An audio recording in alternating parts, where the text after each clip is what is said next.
Summoner's War.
And welcome everyone to the Summoner's War Championship 2020. This is the Asia region. We're really excited to get things underway here. Some of the best players in the world in Summoner's War going at it. I'm Paper Thin. Along with me is Peter. And we're back once again, my friend. This time we're going to be kicking it off with Japan. It's been a bit since we've seen some Summoner's War esports action, but I'm really excited to get back into it. Yeah, man, it definitely has been a while, but I did get to cast the Japan region last time, and they were a region that really stuck out to me because they didn't really feel like they played by the main meta. They came in with their own stuff, and I really hope we get to see some of that today. Yeah, exactly. It's going to be a lot of fun to see all of the new changes, how things are going to go. Of course, some really big changes have happened in the recent update with artifacts and various other things being introduced to the game. How is that going to affect the meta and various other situations that we might see? That's what I'm really interested in. Of course, we've seen a little bit of action here and there, but, you know, of course, if you're playing RTA, you kind of know what's up. But, Peter, what kind of things are you looking to expect this time around? Well, obviously, we can't see artifacts on the players, right? Because we don't have access to their builds and whatnot. But I cannot express enough how important these artifacts are going to be because they provide main stat bonuses that could mean the monster dying or not. And sometimes, especially in a meta like right now where you have a lot of great healers around, it could make a difference. Whether your unit survives that hit coming in, you know, maybe another proc, but you still live. That's what artifacts do. Yeah, absolutely. So it's going to be really exciting to see how this all pans out. Let's take a look at the overview, guys.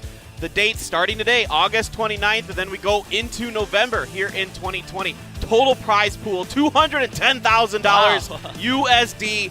That is what we like to see. All right, the match process, single tournament. So 8 players from each region get a chance to compete for some of those slots to go to the World Finals. Of course, there's the America's Cup, the Europe Cup. We're here at the Asia Pacific Cup where we get 3 different players and then a Chinese representative. There we go. That's the word I wanted. This is going to happen as well. So plenty of action coming at you. America's is coming up later, well, tomorrow or later today, depending on what time zone you're in. But we're starting off with Japan here today. 2 days of Japan. Today we're going to see kind of the initial action, the initial bracket. Then there is, in fact, a loser's bracket. We'll get to that. And the first place prize going to be $10,000 USD, $20,000 prize pool total, Peter. Man, I don't know about you, but that first place prize looks very nice to me. Definitely all the players here looking forward to picking that one up. That's a lot of packs, man. That's what I'm talking about. Yeah. It's a really nice to see the prize pool available for these really spectacular players who have fought so hard to get here in the first place, and now they have a really good chance to potentially pick up some more prizes. And you can check out how we're going to go through this. This is, first of all, we're just going to take a look at these regions that are part of Asia. Of course, you have Korea, Japan, Chinese Taipei and Hong Kong, and SEA in Australia. And then, of course, I don't think much has changed in the method in how these battles actually take place. Yep, every time we do have the SWC mode, meaning that each players are allowed to come with the pre-ban, allowing them to really just be like, I don't like your ragdoll. Bye-bye. Yeah, no, I don't think anyone likes ragdoll, so let's just maybe ban him all the time. Well, it depends, of course. Now, it is double elimination this time around. So if you go out in the first round, don't sweat it. You've got another chance. So here you can see, you can progress up to the semifinals, and then, of course, if you win all the way through, you get to go right into the finals of your region. But if you lose, you have another shot. Everybody gets at least 2 chances here. And then this is day 1, where we're just going to find out who's going to go directly to the finals. And then tomorrow, we're going to play the losers brackets, where if you go out in the first round, you got to play in the first round of the losers. If you go out in the second round, you got to play in the second round of losers, etc., etc. If you lose in the semifinals, then you got to play whoever comes through the losers. And then that person, whoever comes through all of this, goes up against the winner of today. You can see we've got 7 matches coming your way and some really good players in here. Yeah, you can see many names that you may be able to recognize from the older seasons, such as UTPLAY, MATSU. You guys have seen them definitely around throughout many of the SWCs. And the other names, although they are a bit new to the SWC scene, they are very, very prevalent in the RTA scene. They are all very, very good players. You know, they all got their individual styles, and we are hoping to see some Japanese cleaves today. Yeah, I mean, you were talking about this before the cast, that we might see a lot of Bastet setting up some cleaves and other things, so it's really excited to see that. I know a lot of players at home really like the cleave comps. I mean, that's obviously kind of a fan favorite. Will that be what we see? We don't know. A lot of players seem to like Yeonhung, so are we going to see, a lot of picks and bans revolving around that particular champion? I'm excited to see that, and, what will they all bring? I don't know. It's going to be, I mean, things have changed a little bit, right? In terms of like, yeah, okay, there's still Hathor, there's still Ganymede, but there's some other minor changes. There doesn't seem to be as much Okeanos anymore, and various other meta changes going on here with monster picks. Yeah, so what I'm really expecting to see, and at least hoping to see, is the players definitely going for the Bastet kind of cleave lineup. Or maybe they don't go Bastet, but they still bring some like insanely high damage columns, such as Beast Riders. Although they got nerfed, they are still really, really good monsters. And then as a response to that, the other player can go ahead and take Molly, the recently buffed monster. It has peaked in popularity right now because it provides healing, it provides glance. That can be really devastating for people if you want to like Lucian, let's say. Yeah, all right, let's take a quick look here, guys. Look at the bottom of your screen. Just so you guys know, SWC 2020 will, proceed non-face-to-face. It's all online, of course, due to COVID-19. So we're doing our best to provide... Thanks, Peter. We're doing our best to provide, a safe and fair competition environment for all of these players. So everyone stay home, stay safe, guys. Make sure you wear a mask when you go outside. But Peter, let's take a look at our first matchup here. Of course, UTPLAY and CABRERA. I think for UTPLAY, we know this guy. He's been in SWC a lot, and he's had some success. Yeah, and we can see some more information about him here, as well as the picks he likes to do. We can see his most picked monster is Yeonhung, and he also says that Yeonhung is a monster that he's most confident in because it is a monster that led him all the way to SWC, and I cannot agree more. That unit is a monster. Yeah, absolutely, really strong, and he says that it's the one that he likes to put the runes on. And what's funny is that when we asked him which player he's most afraid of, he said MATSU, because MATSU also has Yeonhung. Yeah. So he doesn't want that kind of competition with it. Going up against him is going to be SHIKI here. And so Shiki, you know, really likes the Vanessa, the speed leader, with that wonderful passive that brings the revive into it. And this is going to be a pretty solid matchup here to start. Shiki doing very well recently. Yeah, and Shiki says that the monster that he's most confident in is Wedja, because he got him recently, and his tip for being powerful in Summoner's War, it literally just says, spend money. I guess that's how he got his Wedja recently, and I'm sure that Comtuos approves his message too. If you want to get strong, spend money. It's one method for sure. You can do that. A UTPLAY's method was dungeon farming, which is what I'm more of a fan of. Just grind, grind, grind, baby. Get those runes. But this is, I think, going to be really interesting to see how Shiki plays around the Yunhong favoritism. Is Shiki's first ban just going to be Yunhong right out the gate? I honestly think that it is possible, given that we all know that UT heavily plays around this Yunhong pick. And there we go. We see the answer. Yunhong pre-ban, as well as Oberon. Very interesting. Wow. Light Fairy King. Yeah, that's really interesting. Must have a good read onto what Shiki is thinking here. And then we'll go through. I mean, the Yunhong, we just kind of expect it. It's very obvious. And there it is. Oh my god. The Wedja first pick. I did not Stealing it that. from Shiki. Yeah, Shiki says, hey, I like Wedja. I just got him recently. And UT's like, oh, I got one too. Hey, I spend money too, man. No problem. There's the typical Hathor Ganymede follow-up. I mean, nothing too crazy there. Velajuel Vigor very popular in the meta right now. Yeah, absolutely. He is a monster that many people are relying on for very good reasons, but I really like how Shiki hesitated for a moment there. When that Wedja was taken away, he's like, wait a minute, you dirty little UT. Chiwoo, speed leader, along with AoE strip and various other abilities going on in there, and that block very useful on one of the new dungeons, but there is BURUBURU. Yeah, the Beast Rider that I was talking about earlier, she is a very powerful unit. You can utilize her to either strip for a Gany on turn 1, or maybe even if there's like a no-will rune unit, then you can go ahead and put Armor Break, bring it down real low. She is very strong, and we do see the Feng Yan coming out as a counter to the BURUBURU, which could be very legitimate. Yeah, the Wind Panda going to be very good. Diana, of course, then to follow that up, the superstar that you just love to see, just proc like crazy, and can single-handedly do some real work for UTPLAY here. The final pick, what are you feeling here, Peter? The final pick, I don't have enough information on Shiki currently to make a guess, but we do see the CR come out, which is a fantastic pick. It provides the second speed leader as well as more threat to the team, but what I saw about UT's team is that he has only one immunity, so he might not want to deal with that Gany Hathor combo coming through, and he really invested hard into these two wind heavy counter units, meaning of course he's not going to ban BURUBURU, so Shiki's going to somehow just have to damage through this.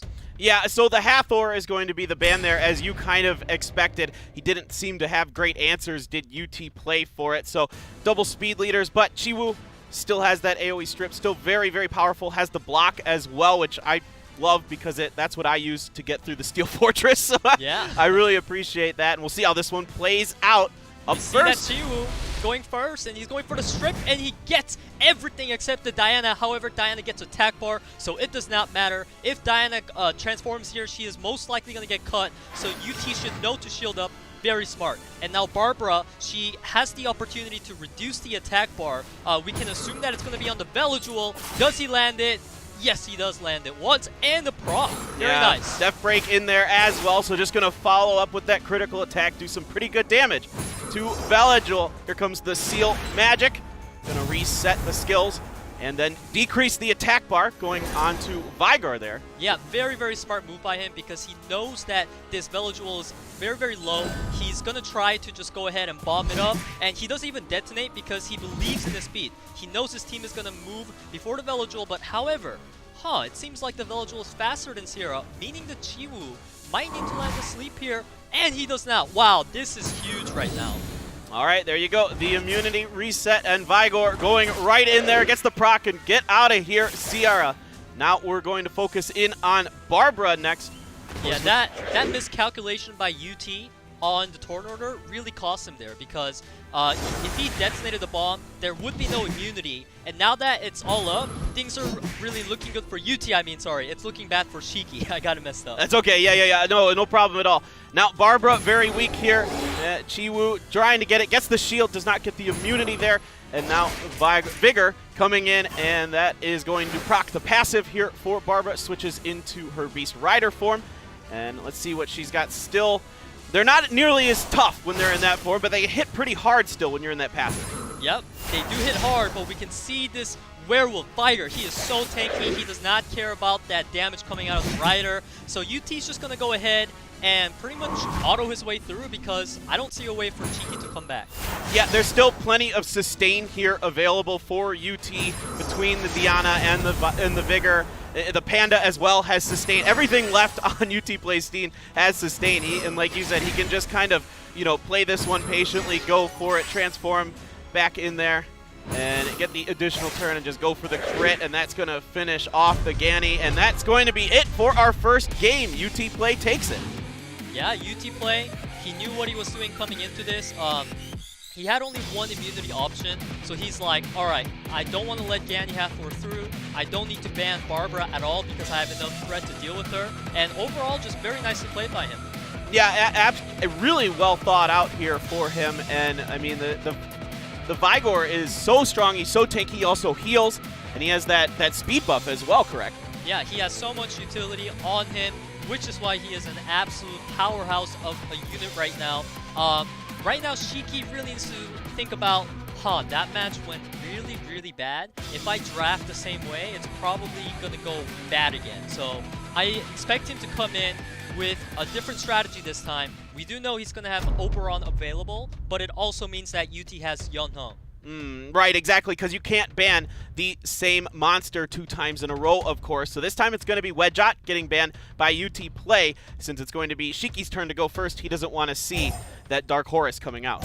Yeah, SHIKI right now, he does have that first pick, and he's going to take that Hathor, showing that he really likes to play around this, you know, Hathor, Ganny type of comps. So UT has the option to take away the Ganny here if he chooses to. Yes, he does, as well as the Chiwu that we saw last time from SHIKI. Right, Chiwu seeing a lot of prevalence because of the resurgence of Will Runes a lot these days, so it gives you the option to really deal with them very quickly, and of course reducing the attack bar, very beneficial with that AoE as well.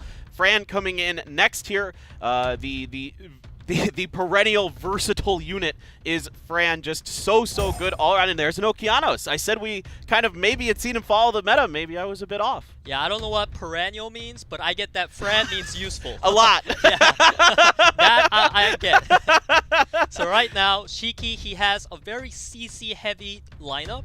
So UT really needs to decide right now, does he want to commit to outspeeding SHIKI, or does he want to put in an immunity like Velajewel, as we see here? Yeah, he seems comfortable with the Velajewel. And then there is, of course, the Yeonhung coming in there. UTPLAY loves it. Barbara, once again, for SHIKI, trying to get back in there, seeing if he can get it going this time around.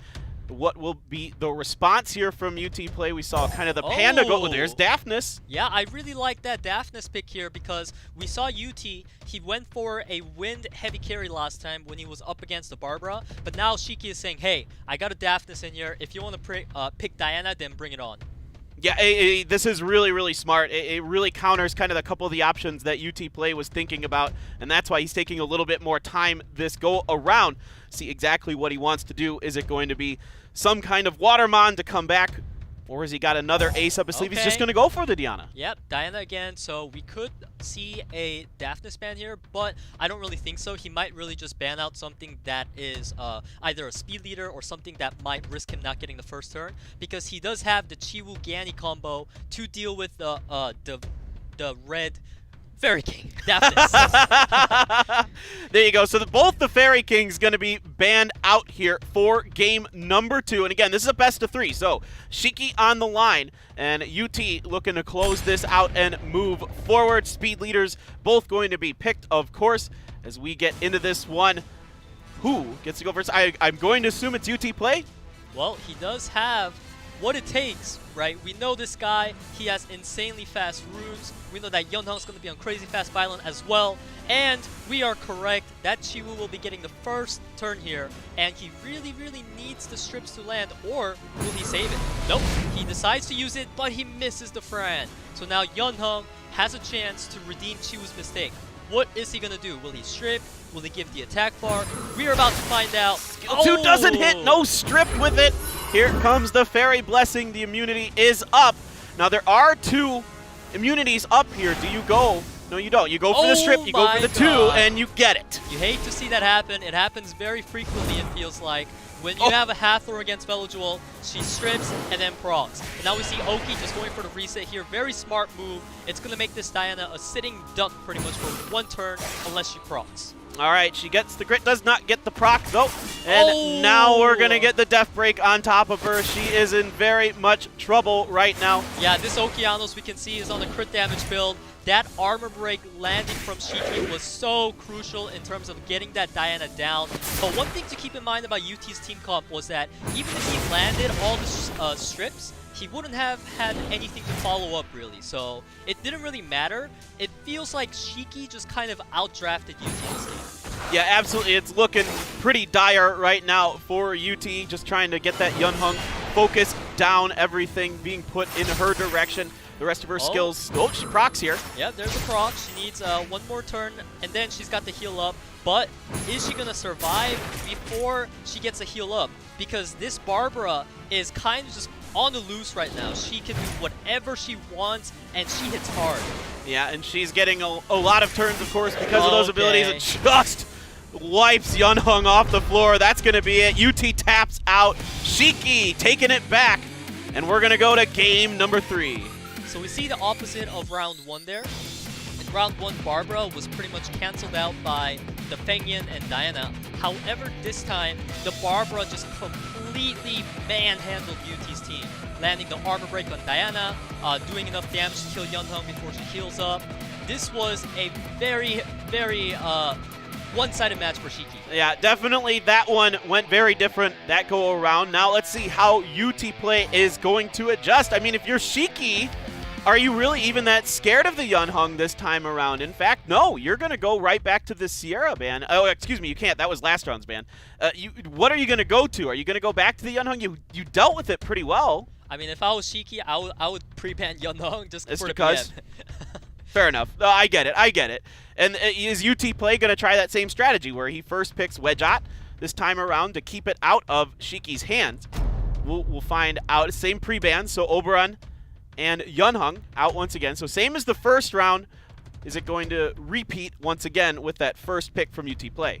Well, we did see that SHIKI did not like that Wedgeot pick being taken away because he banned it in game 1. So I think it's a good idea for UT to take it, and he does. All right, he's going to go for it. It's going to be Velodual as the response this time instead of Ganymede with Hathor for SHIKI. Wants that immunity of his own. What is UTPLAY's idea? He's going to go for the Fran for his immunity. And the follow-up, this time, what are we thinking for UTPLAY? You know, it's always fun when they play a little game of taking each other's units. Hey, you're taking my light Wedgeot, then I'm going to take Velodual. And we see SHIKI going back to his comfort picks with the Barbara and the Daphnis. This is going to be really, really strong duo for UTPLAY's comps right now because Daphnis can just strip away whatever buffs that UT's going to put up, and it could be a unit dead. So, UT, he's coming in right now. He knows that a lot of damage is about to come, and he's thinking about the Fengyan. Very interesting. Yeah. Well, it takes pretty well, of course, and since it scales off of defense and other things, it really can handle a lot. He's going to go for Odin. Alrighty then. You know, a lot of wind. This is a strat that I can actually respect because Odin, he has the supports there, the buffers to give him the stacks that he needs, and also Odin kind of makes so that if you kill anything else, it also gives him stacks, right? Which could be a good way to deal with the Daphnis and Barbara. We can see SHIKI, he is hesitating with that pick coming up against him, so he's taking his time to think about the last one, and it's Vertihile. Wow. All right, Vertihile. There's so much wind here. It's, a lot of fire is going to be an idea for SHIKI as well. And what are the bans going to be this go around? There's some interesting choices here. Yeah, you could just ban out Wedgeot again. Yeah, I think that's a viable ban because Wedgeot does put up the anti-crit, so Vertihile might not be critting, which would be devastating. So I think UT is really taking his time to ban right now. Really, there's so many units on SHIKI's side that I bet he wants to ban, and he decides Daphnis, and SHIKI says that Odin is scaring me, I want it away from me. All right, exciting this time around. No speed leaders being picked here for SHIKI, of course, because he doesn't have it available. kind of expect that UT is going to be going first, but can he hold on this time around? SHIKI playing so well in that second game. That BARBARA just doing so much work, and they're the shield rooms along with the will this time around. Yeah, what UT needs to happen right now is he needs to potentially just gamble for the kill onto Vertihal because it is the only unit that Fengyan can armor break. Or if he doesn't want to gamble, he's got to kill the BARBARA. And right now we see him just laying out the buffs. Ganny obviously not going to use skill 3 because there was nothing that he can get good value out of. And UT not even just touching the Vertihal. Yeah, hitting hard onto BARBARA, but BARBARA returning the favor, stripping Fran, and she is in a world of trouble right now. Wow, wow, wow. SHIKI's Hathor is a premium Hathor. That's what I call a Google Play Hathor right there. Because every time she uses skill 2, she procs. And right now, we see UT's one man down. This is looking kind of bad. So do we believe in the Fengyan? That is the question. Well, we're waiting to find out. He's going to be put to sleep for a little while. That's a problem now. Oh my gosh, this Hathor procs every single turn. I kid you not. Oh and my she goodness. lands it too. Oh my goodness. That skill 2 devastating here. Multiple opponents for UTPLAY. He's trying to hold on. He has some options available here. Oh, poor Ganny. He can't do anything. He's got both skill 3 and skill 2 available, but none of them are useful. Yeah, none of them he can really get going right now. He's going to go for the seal. Magic! Big damage. I like that. The BARBARA is down, but it does mean that she's going to do a bigger damage here. He's most likely just going to aim for the Wedja and take it out. And wow, so many procs on this BARBARA. That's crazy, man. My gosh. Again, is Wedjot in trouble. Here comes that AoE sleep. Sweet dreams for UTPLAY. There's some big damage Wedjot, UTPLAY is not having a sweet dream at all. This is really, really rough to watch because he's just getting slept left and right, and then the unit that's not sleeping is just getting killed off. Oh man, I feel like this is going to be really hard for Fengyan to try to 1v4 this one. Yeah, it's at this point it's going to be really, really challenging. Gonna go for that Ganymede. Of course, you want to save the Fengyan for last because of that counter ability that he can produce. Don't want to let him just start rolling and get crazy here. Immunity up, and now we're just focusing the Ganymede down. Gonna use that Verd to build up the attack bars as well to continue to take advantage of the fact that there is so much sleep. So Verd really fits with this so well because while everything's asleep, he can just keep you going. Yeah, absolutely. And UT picked very wind-heavy team comp, as we've seen them do over and over again. The Diana, the Fengyan. So all SHIKI had to do was really adjust and be like, hey, you want to pick wind? Then I'm going to pick Vertihal. And we see that pick working so well for him. Yeah, it's really, really smart. The turnaround that SHIKI was able to find here and stealing that pick away from UTPLAY, as this one not over yet. There is always that chance that the Wind Panda can go crazy. But right now it's not looking good with another sleep proc here. It's going to wake him up. And now you get the Verd. You can do the punishment, do the damage. And it is looking like all she wrote. Lord. Oh boy. That Hathor just taking away the hopes of a Fengyan solo right now. And he didn't even go for the sleep, which is very interesting. I guess he really wants to save it for the strip. However, Fengyan does proc. He kind of does not want to hit that Vertihal because he's scared of the revenge. Right, exactly. And there's the counter.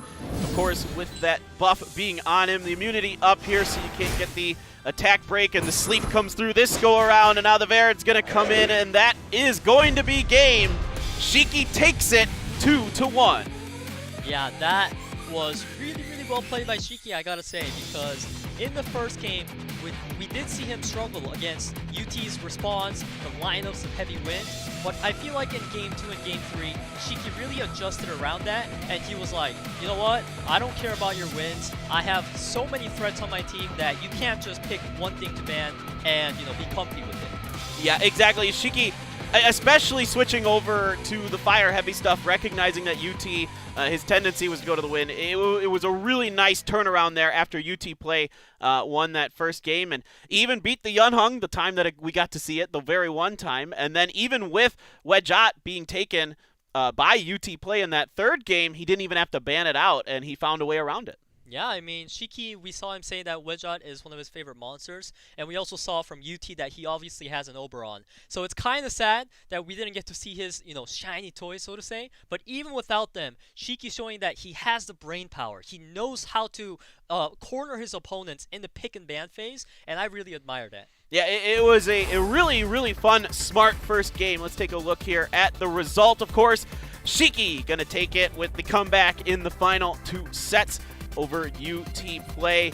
I'm excited to see, I mean, what SHIKI can do in the next round going forward. His opponent will either be MATSU or BURUBURU, and MATSU was the player that also has Yunhong, so you like that name, don't you? Is that why you're laughing? I don't know. Is it because I said BURUBURU? Every time I hear BURUBURU, God, it just takes me out of the caster mood, and I'm just going, oh. Oh, I know, I know.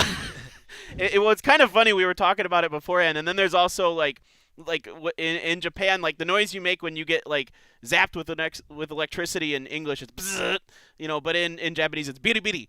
And so like and so I thought maybe this was a play on that, but actually we can look and see what his name is. They give us that information, how these players pick their names. We'll save that. We'll save that little bit of information. That was a very fun round, but UTPLAY not out of this. Of course, there is a loser's bracket. He's able to go in there tomorrow. Still has another chance, but next up is MATSU versus BURUBURU, and I'm really excited to see what we got going on there. Stay tuned, guys. Game number 2 is coming up shortly.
Summoner's War.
And welcome back, everyone, to SWC 2020.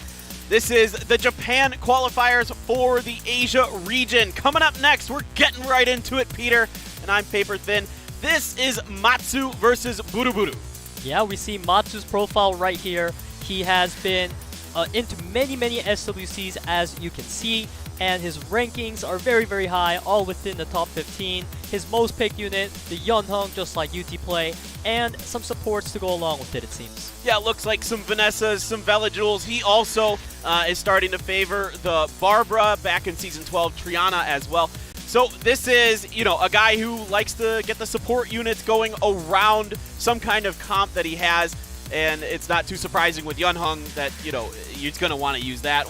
Once you have one of those light dark nat 5s, they tend to get pretty powerful for you. Yeah, and also Vanessa is his most picked unit, so we're definitely going to be seeing that a lot. I'll be interested in seeing if he picks Sierra with it or he just lets the opponent kind of take it, because those two are heavily contested speed leaders. And now we have BURUBURU here. We see his Gianna right away, very eye-catching monster. Yeah, of course, Gianna is so strong and, you know, always good. All the Oracles great, especially Gianna and Sierra are the two most popular, I think. He likes Barbara as well. Barbara, very popular here in Japan amongst the Beast Riders. You know, I've been watching some of the videos on kind of the tier lists in the current RTA situation, and there is some debate about the Beast Riders with like Barbara, Masha, and Savannah. Which one is the best? Well, honestly, I feel like all three has its perks and they're the best in each situation, so I feel like the answer to that is Beast Riders are just good in general. And what we see out of this guy was that he had 4 monsters the exact same for both seasons. So we're going to be seeing those monsters picked a lot in this upcoming match here. And we'll see if Matsu decides to take any of them away.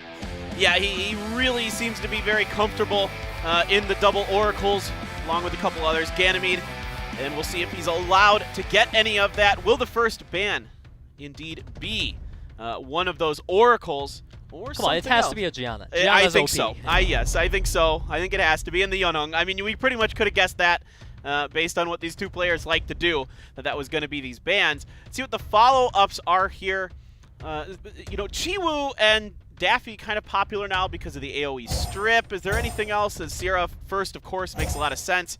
And then Barbara and Ganymede. So both of these players have a lot of monsters in common that they like to use. Yeah, absolutely. And as you were mentioning about, you know, the Chiwoo and Daphnis, we see that Barbara coming out. We got to keep in mind that Barbara is also a stripping unit, and I bet it's going to be speed tuned to the Ganymede. And we see BURUBURU responding with the Molly for the first time here today. Yeah, the unit that I find to be incredibly annoying because she just keeps everything going for the enemy team. She just has so much sustain. It is really, really nuts. So we're going to go for a Fran on our left-hand side. What will be our next pick here? I'm really curious what he's going to follow up with. So what we've been seeing, at least in the first round, is that when you go Ganny with supports, if you overpick supports, you're going to end up like UT pretty much, and your team's not going to have much threat. So I really like this Odin coming out because he is definitely a threat. And wow, we are seeing the dark painting dude.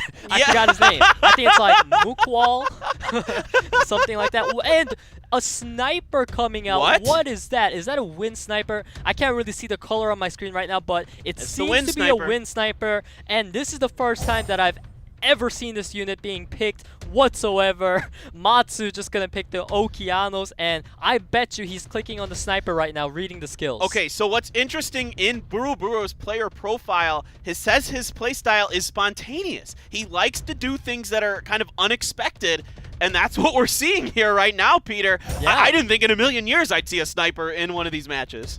This is the epitome of unexpected, you know, and we see that Odin being banned out because it does probably hinder that wind sniper, and he wants to make sure that his toy is going to get his spotlight here today as we see Matsu getting that first turn on the Okeanos. Who is he going to reset here? Everything else is on immunity, so he does have a chance to miss it more than he would on a non-immunity target, but he does land it on Hathor.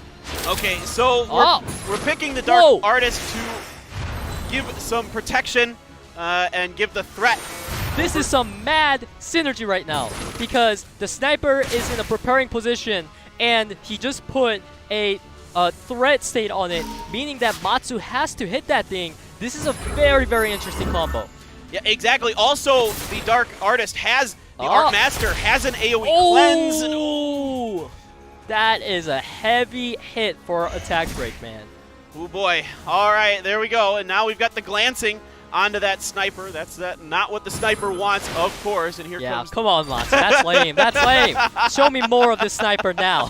That's what I'm here for. Matsu's trying to shut that down. He's not real interested in letting any of us see that. And now the bombs coming in, and we're going to get that next turn with that reset. And what is going to be the option? Taking a little bit of time. He's probably going to detonate here, I would say. I would think so, right? That's what I was wondering why he's taking so much time. And yeah, and now he needs a stun to land here because this makes it so that Fran has to choose to either cleanse a Ganymede or heal the Barbara. I would say that he's probably going to cleanse a Ganymede as we see the Water Beast Rider. Massive damage, armor breaks landing every single time. Absolutely crazy unit. Yeah, now that Art Master's gone, so you don't have that cleanse of your own for BURUBURU. Hey, I saw that counter from the sniper. Too bad he glanced though. Come on, crit sniper, crit. Oh, he's got to charge first. He's got to. Let's give him some time, right? He's got to get in his Dragon Ball Z pose first, and then he's going to release his attack in a little bit. As now the sleep does proc here onto Fran from Hathor, but now we're just waiting. Okeanos going to get the stun quickly coming out of that. Let's go, sniper. Let's snipe the Ganymede. What? Oh, man. What? Where's your crit rate at? Heartbreaking. No crit. Come on. What is this? This sniper, man. He keeps charging. He keeps charging up. He's like, I'm going to carry this match. But each time he shoots, he misses. It is a little unfortunate. Now the speed reduction on him as well. So it's going to be really tough. We get the cooldown reset onto Fran. Want to get those Come on, proc Sierra. Yes, okay. All right. He really needed that proc right there. BURUBURU is going to go in and try to land a bomb on Fran, but it misses. Very unfortunate.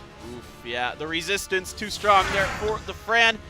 Taking a little bit of damage with that additional attack. Ooh, she procs the again. Attack bar. Oh my gosh, what? There is another chance of bomb coming out. This Sierra is being straight up toxic right now. Things were looking good for Matsu 1 second. The next second, this looks like a Sierra solo match, potentially. I mean, just a couple procs in a row is all it takes. Trying to get the sniper out of this so he doesn't get a chance to finally do what you brought him in here to do, and that's snipe something. Not enough damage. Oh, and there's the critical. That still hits pretty hard even without the charge up. Yeah, Okeanos has his skill 3 up right now, so he really needs to land that on both targets. That is absolutely crucial, but he gets it on only one, and the Sierra procs again. This Sierra is the most toxic Sierra I've seen in 2020. just amazing. She's absolutely going hog wild here. Here comes the bomb. She doesn't need to set it off Come on, just yet. Crit Barbara. I believe in you. Kill that Sierra. She has done too much this game. Oh, so it's close. Time to say goodbye. So close with that crit. Can Okeanos hold on? He's in a world of trouble. Oh my Oh no, God. you have got to be kidding. Another Vio proc. And the sleep. And now it's not looking good. Don't proc, Sierra. Don't proc. Let Oki have a chance. All right. He has a chance right now. I kid you not. He just needs to skill 1 to Sierra. Get rid of her because she is absolutely disgusting. And now, Hathor versus Oki 1v1. Hathor has the HP advantage. Oki has the attribute advantage. Right now, Oki needs to land the reset. Get some... Oh, but the damage is so weak. Yeah, it's really low there. It is still glancing. He's getting the criticals. He might be able to win this. Come on, stun. You need to land it. No! Oh, this Hathor resisting every single stun, and she even lands asleep. This Hathor is ridiculous, man. Okeanos crit and kill her, please. It's so close, he gets it! Okay, Matsu. Okeanos! Wow. Even with the most toxic Sierra on the planet, he still comes through just barely. Wow, what a match that was. Yeah, that was one of the closest matches ever. And I was just kind of honestly rooting on Matsu at the end there. Because of the amount of procs that came out of BURUBURU, I feel like he needed some support from me to pull this one together, basically. Usually you're the one encouraging the toxic behavior, Peter, so now you're trying to counter against it? What? You've grown up in the last year, my friend. Yeah, 2020, it's a new year, new time for all of us. I'm reformed now. All right, well, this time we can't ban out both of their favorites, so we can go with something a little bit different. We might be seeing the Gianna and Yunhungs this time around, just due to the nature of things. We're going to get the Han and the Okeanos out of here. Han being very popular. I've been seeing Diligent play him a little bit on his account as well. A very strong Nat 4. Yeah, many players who do have the Han are definitely picking it and using it frequently in this season, and that's because he now has skill 3 armor break. He gets so much attack bar out of it as well, so that unit is insane at turn cycling and killing, which is why we saw that ban. And now we see the Sierra into Gianna, and what is that thing? Her Tate. Wowzers. Okay, here we go. The Dark Lightning Emperor coming through, and, you know, I mean, Sierra makes sense as the first pick speed leader. You're taking it away from BURUBURU, who you know it's one of his favorites, along with Gianna. What's going to be the follow-up? Okay, the Bastet that we talked about at the beginning. I doubt this is going to be a cleave. Bastet Velojewel is a very popular support combo. And right now, we do see the Water Horus coming in. Is there going to be a Katarina? No, I am calling it Katarina right now. I see the John. I see the Water Horus. It has to be a Katarina. I swear. So Matsu, he's feeling it coming too. He knows it in his blood, in his bones. So that's why he picks the Daphnis here, because he's expecting the Katarina to come in. Maybe he's going to pick another fire unit here. That would be a great way to deal with the Katarina. We're about to find out, but no, Odin. Odin. Okay, Katarina. That's what I wanted to see. And honestly, I had even no idea that he likes to do this Katarina team. I just knew based on his team comp. I don't think we could have predicted at all what BURUBURU is going to do after that first game. Everything is just nutty for him. So what's going on here with the Jean and the Water Horus and all of this? What's the setup that BURUBURU is trying to go for? Well, Katarina's skill 3 does ignore defense when she is given the invincibility buff, which is what the John and Water Horus are both capable of doing, which is why I am putting so much hype onto this Katarina right here. Will she get the Sword of Discharge off? That's what we're trying to see. Okay, Bastet is going to go for the buffs. The first go around, of course, the shield and the attack. boost. The speed leader for Matsu coming in very, very clutch here because the fact that he moves before this Gianna is pivotal to his win. And now we see him giving his team all the attack bar he needs, not taking any chances. He doesn't even need to touch the Katarina here because he's going to try to strip it with the Daphnis, and he really needs this to land. All right, here it goes, yeah. Death Break in there now as well. Oh, it survives with 1 HP, but Sierra, of course, is going to follow up and go ahead and take her out. Now, what is interesting is that this does allow Katarina to get the skill 3 off. However, this is no attack buff, so how many crits can you get on this Belladewel? 1, 2, 3! That is 3 crits from Katarina. I am rooting on Katarina today. Wow, what a huge moment there. Some big damage coming into Daphnis as well. We're going to strip those buffs, but it doesn't get it onto the Dark Lightning Emperor. Yeah, none of the debuffs landing. That's pretty huge right now. That is going to completely shift the favor over to BURUBURU here because that Katarina could have been dead right now had an armor break landed. Daphnis looking real unhealthy after taking a huge hit from her teeth. That guy is going to be a monster to take down as we see the provokes coming out. Yep, absolutely. The provoke's going to slow everything up. I don't know if they were even needed. It the almost crit. Feels like this Katarina, man. This is a premium Katarina. We saw the Wind Sniper last game. He kept missing, but Katarina says, hey, Sniper, I'll show you what's up. This is how you do it. Man. It's the opposite of the Coheed and Cambria song. She's shooting, the Sniper's running, and the armor, you know, this is not looking good. This is a sliver of health left for Belladewel. Belladewel's gone. Oh, there's the nothing, 5 stacks feels bad. Yeah. Her teeth is too good, man. Her teeth. Man, I am such a fan of BURUBURU right now. That was insane coming out of him. His team just marks his name into your mind. If you see BURUBURU, now you know Katarina boys. I mean, it's a really interesting idea. You don't see it much, and he goes for it, and it pays off because of, like you said, the immunities that you're going to get onto Katarina, and then she gets those procs. He didn't get it with the Sniper, so this time around, you know, it's even now. What is Matsu's idea? What is he thinking going into this next game? Well, Matsu must be thinking, this BURUBURU guy is really playing around with me right now. He's just flexing this, that. You know, he's got so much strategy. Now, it's my turn to show you my strategy. I am Matsu, and I'm not going to go down that easily. But he is going to have his Yunhong banned out this game because Oki was pre-banned last time. So we see the same pre-bans coming out as game 1. All right. Matsu, wow. You know, I'm really curious about this because now, if I'm Matsu, I'm really nervous because I have no idea what BURUBURU is going to do. Absolutely, man. If I'm against BURUBURU, I would legit be shaking right now. I kid you not. As we see Matsu coming out with the Gani and Barbara. This is pretty much the same draft as round 1 that we've seen. Now, BURUBURU, that Sierra has paid off big time in game 1 as we saw. She is definitely on a very high crit rate build. She's going to keep absorbing the attack bar, 1 proc and you could be dead. So this Sierra, we know it's very well ruined, but what is he going to combo it with this time, right? Yeah, that's a really, really good question. Belladewel. Okay, more standard. Yeah, coming more from standard. BURUBURU. Yep, and Tyrannus. So all right. Yeah, so pretty standard stuff there. That's you know, the immunity, and then the the Tyrannus, the Druids are all nuts, but he's really, really strong. Yeah, the vibe I'm getting here, once again, her teeth is going to show up because he just picked 2 buffers, and if I was a her teeth owner, there's no way I would not pick it because this is like bread and butter for that unit. As we see, Fran and Sekhmet, as you pointed out, Sekhmet, it's the first time we're seeing her. Yeah, Sekhmet really, really strong with the AoE debuffs, and then, you know, that skill 3 that just wrecks the ability of some of these units to do anything with the cooldown reductions. But he's going to kind of avoid that Sekhmet a bit here with the Molly and the Vigor. You know, the Molly, she doesn't really care too much. She's just proccing off those passives a lot. Yeah, this is the second time she's been picked. The first time around, she has been banned. So I wonder if Matsu's going to let it through this time. Because even if he bans it out, he does have Vigor for that extra sustain. Matsu really taking his time to pick right now. And he goes for the Diana, which can be countered by Molly given unlucky circumstances. So I could be seeing a Molly ban here. But at the same time, the Vigor anti-crit buff is also scary. So will this Diana pick work out? I'd say it's a bit of a gamble. Yeah, absolutely. And you were right. They did end up going for the Molly ban. She just causes so many problems. Fran's going to be out, so looking to eliminate that speed leader and a lot of that sustain on the side of Matsu. BURUBURU is going to have the speed advantage. It looks like this going around with Sierra being his leader.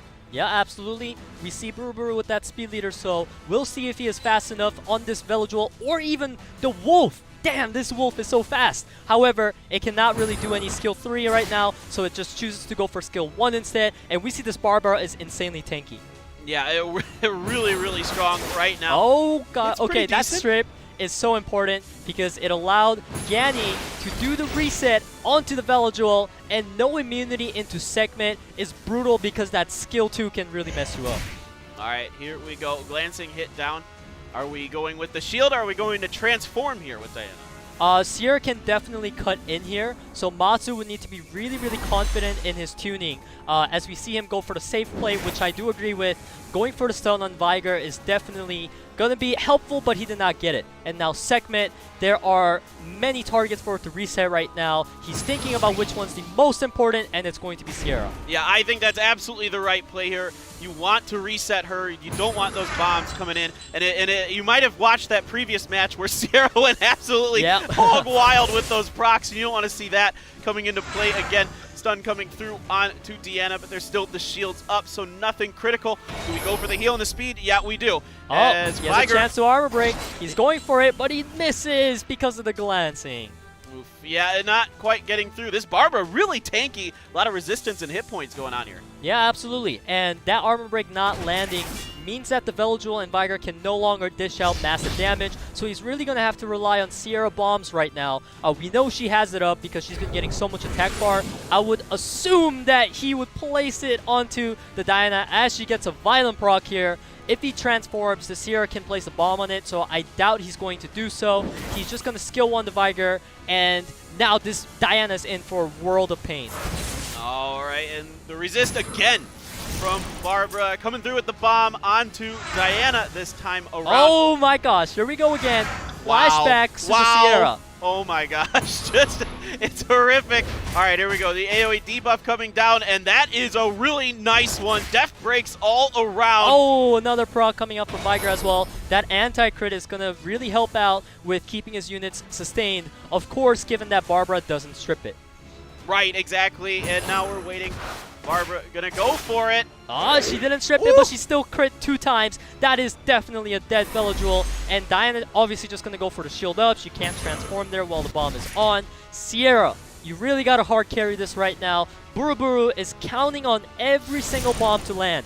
And he lands it. Now he's gonna get the crits going, hitting that water to make sure that he gets the attack where he needs into a proc. He's got another bomb.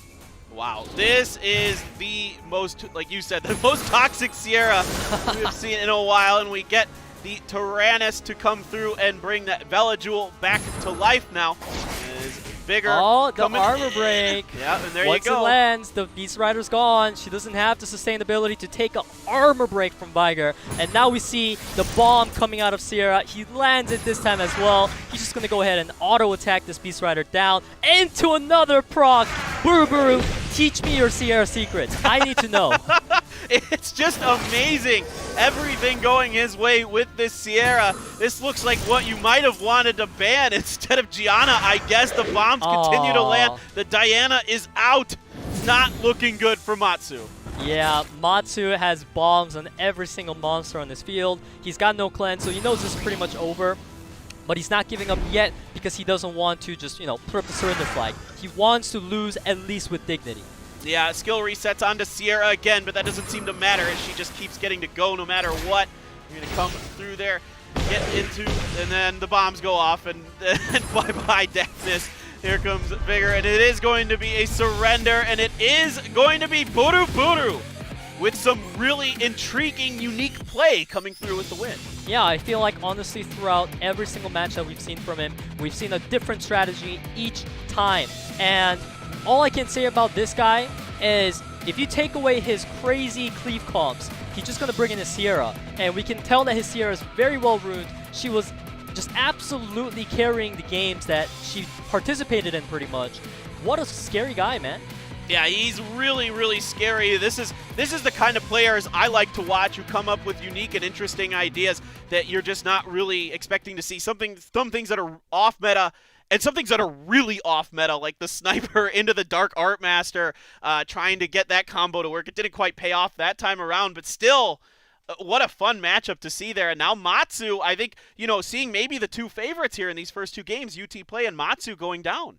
Yeah, I mean, UTPLAY and MATSU has been the players that we've always seen, so we all expect a lot from them, and they did do a good job, I would say, just that their opponents did slightly better this time, as we see BURUBURU advancing on, and MATSU's just going to have to wait for tomorrow to get his chance again. Yeah, that's the good news if you're MATSU and UTPLAY. It is a double elim format, so you do have another chance. It's not like everything is over, and you can kind of go back to the drawing board and rethink things. It's one of the things that is really challenging about competitive Summoners War is that things are so fast. I mean, you have to make decisions in a very quick manner in the pick ban phase and during the game itself, and you don't have a lot of time to readjust. So take a day to go through and really look at what was going on and see if you can come back tomorrow with some wins. Yeah, I mean, I really feel that every single player today, although there have been matches where I feel like the draft was a little bit in favor of the other person because they drafted better, for the most part, it has been pretty equal. It's just a matter of different strategies coming in together,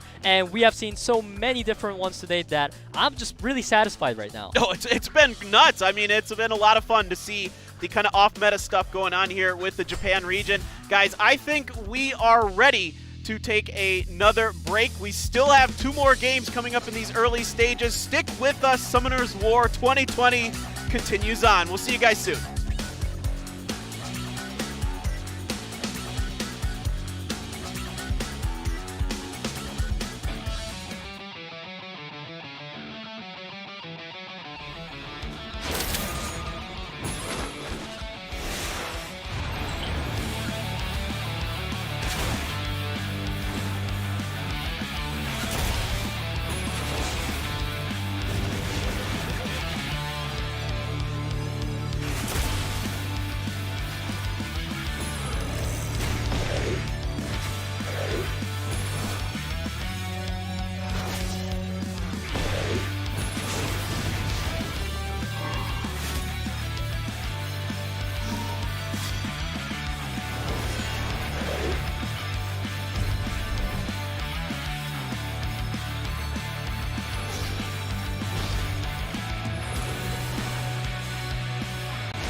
Summoner's War. Shoryuken!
And welcome back, everyone, to Summoner's War World Arena Championship 2020, the Japan region for the Asia qualifiers. We are through 2 games, and it's been a couple upsets here. SHIKI over UTPLAY in game number 1, then BURUBURU over MATSU in game number 2. Over to match number 3, CABRERA versus MASAYU. CABRERA, with that pose, looks pretty intimidating here, Peter. The funny thing is, it says that the monster that he's most confident in is Lagmaron because he likes the design of it. And I don't know about you, but if you ask me, he kind of reminds me of Lagmaron. he's got a bit of a chimera look. Now, he says his name is he's named after his favorite baseball player, whether that be Orlando Cabrera, or there's a couple Cabreras that are very good in America. And this guy looks like he's got some good Bastet things going on, Okeanos, and the light.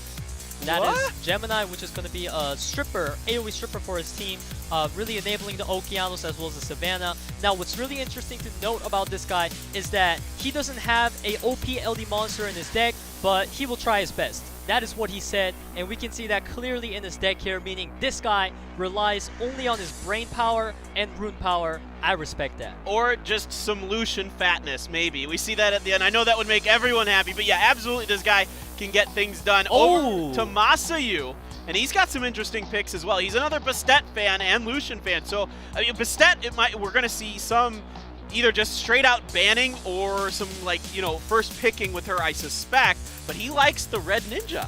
Honestly, I think that this matchup here is going to be the most intense out of any we've seen today in terms of pick and ban, because they're both going to try to contest each other's units. I have never seen this before. 2 players that are just complete masters of cleaving going against each other.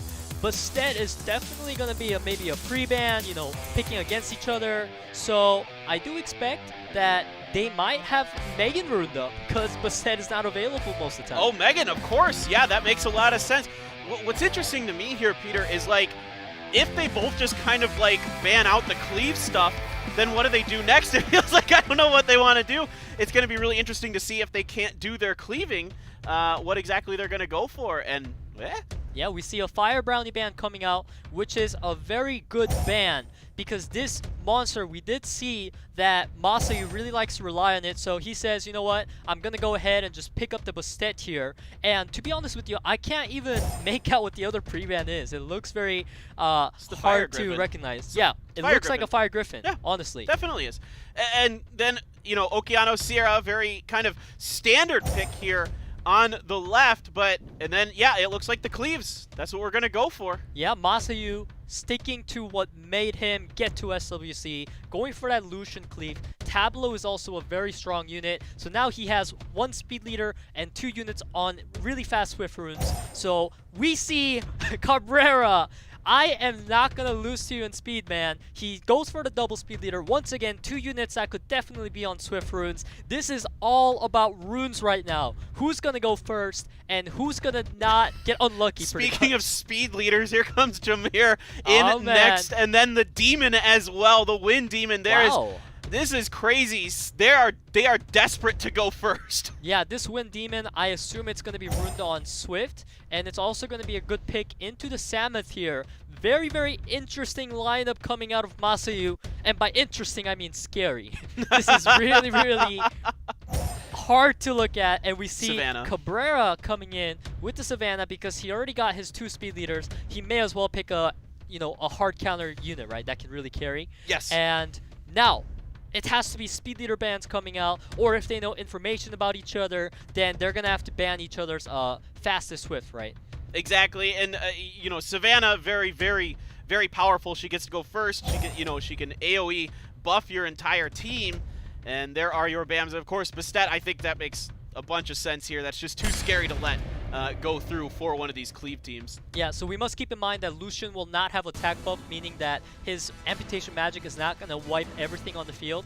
But if that Jameer is speed tuned well, it will move right after the team and allow Lucian to go again. As we see Okeanos being the more alpha one here, he's getting that turn 1, goes for the sun, but he gets unlucky and does not land. However, Savannah as well, grabbing that second turn. Cabrera really showing off his runes right now. Sierra goes too with the speed buff, but she misses the bomb.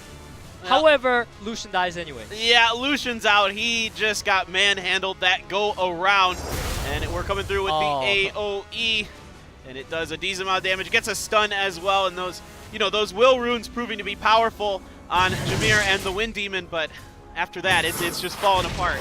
Yeah, man, I don't know what to say because MASAYU got demolished here straight up by rune quality of Cabrera right now. He really needs to find a different strategy next round because now we know Cabrera Swift sets are insane.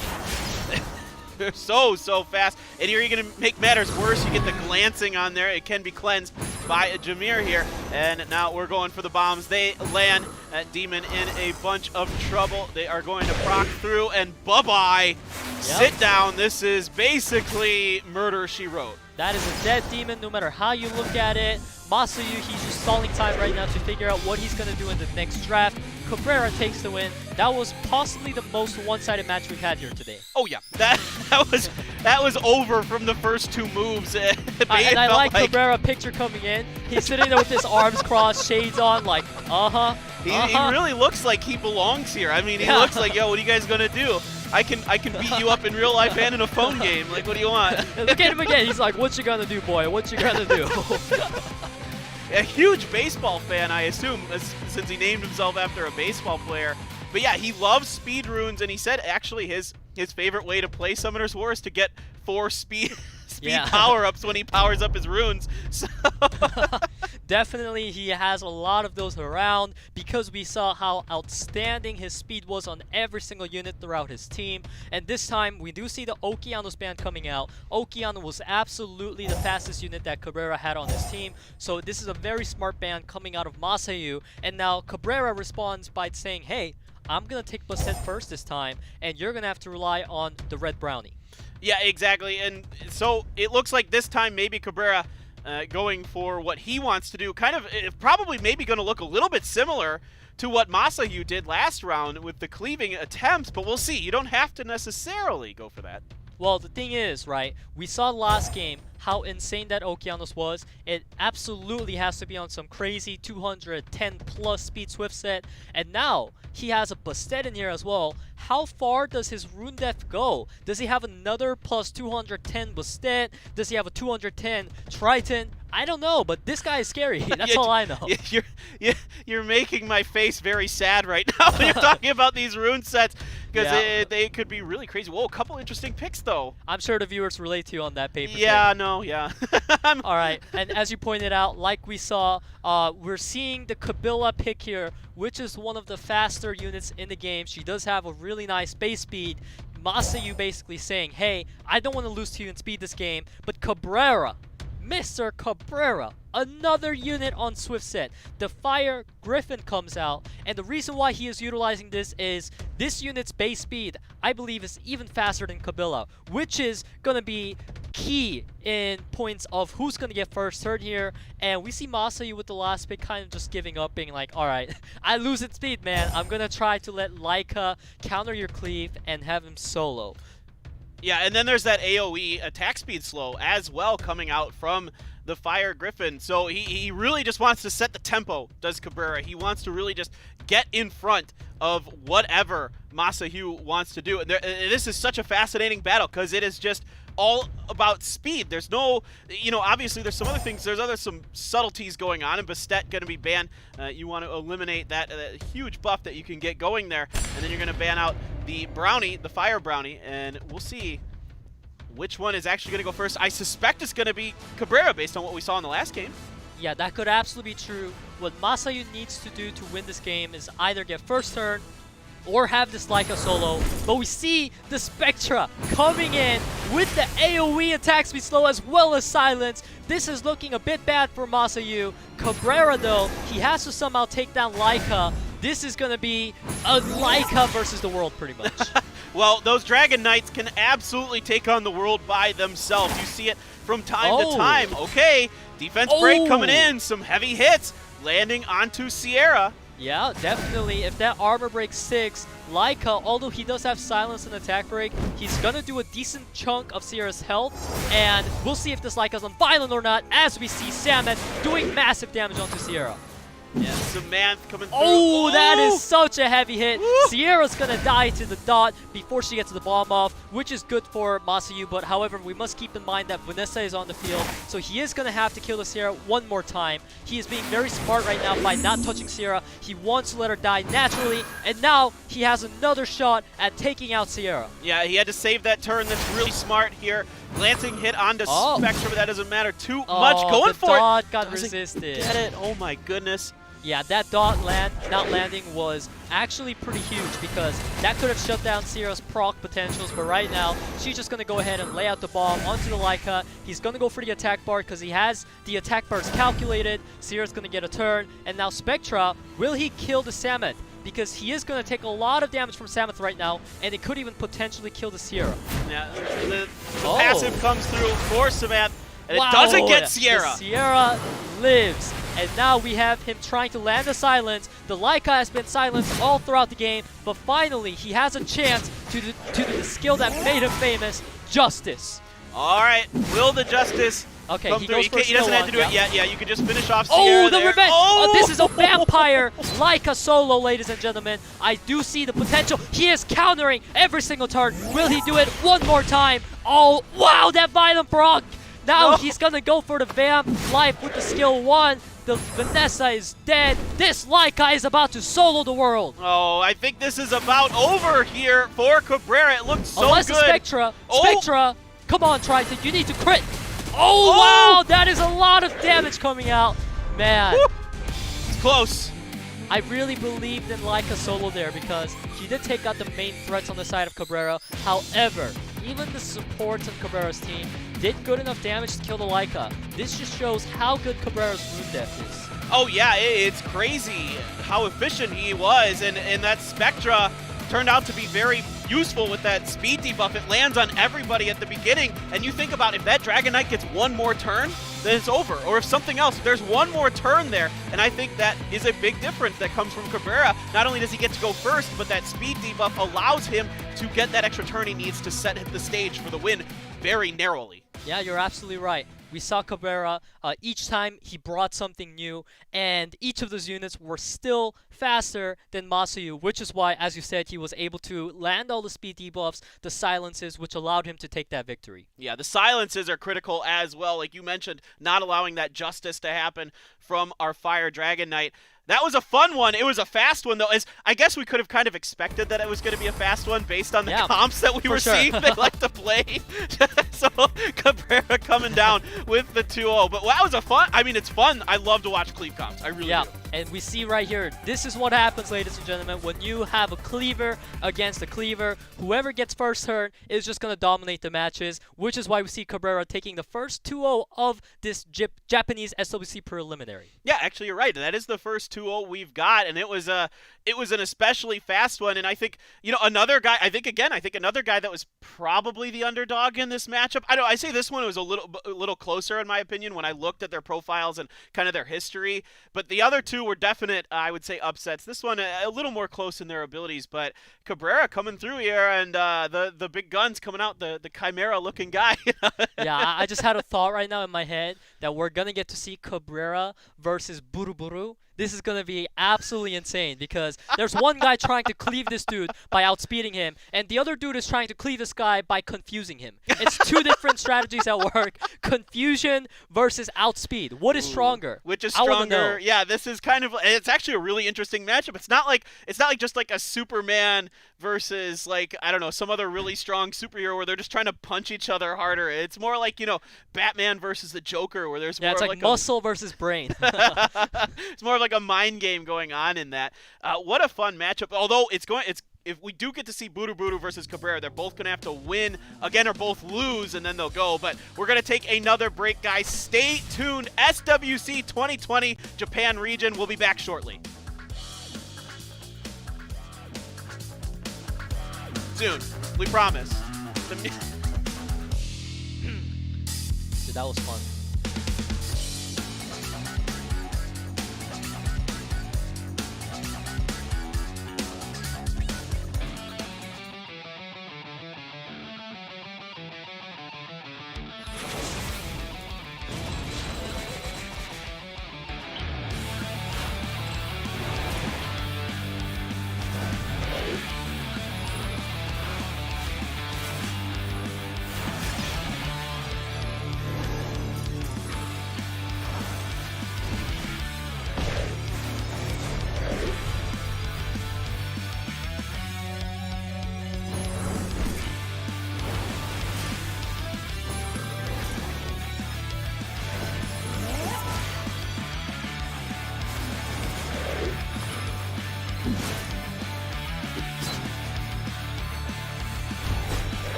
Summoner's War.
And we're back. Summoner's War Championship 2020.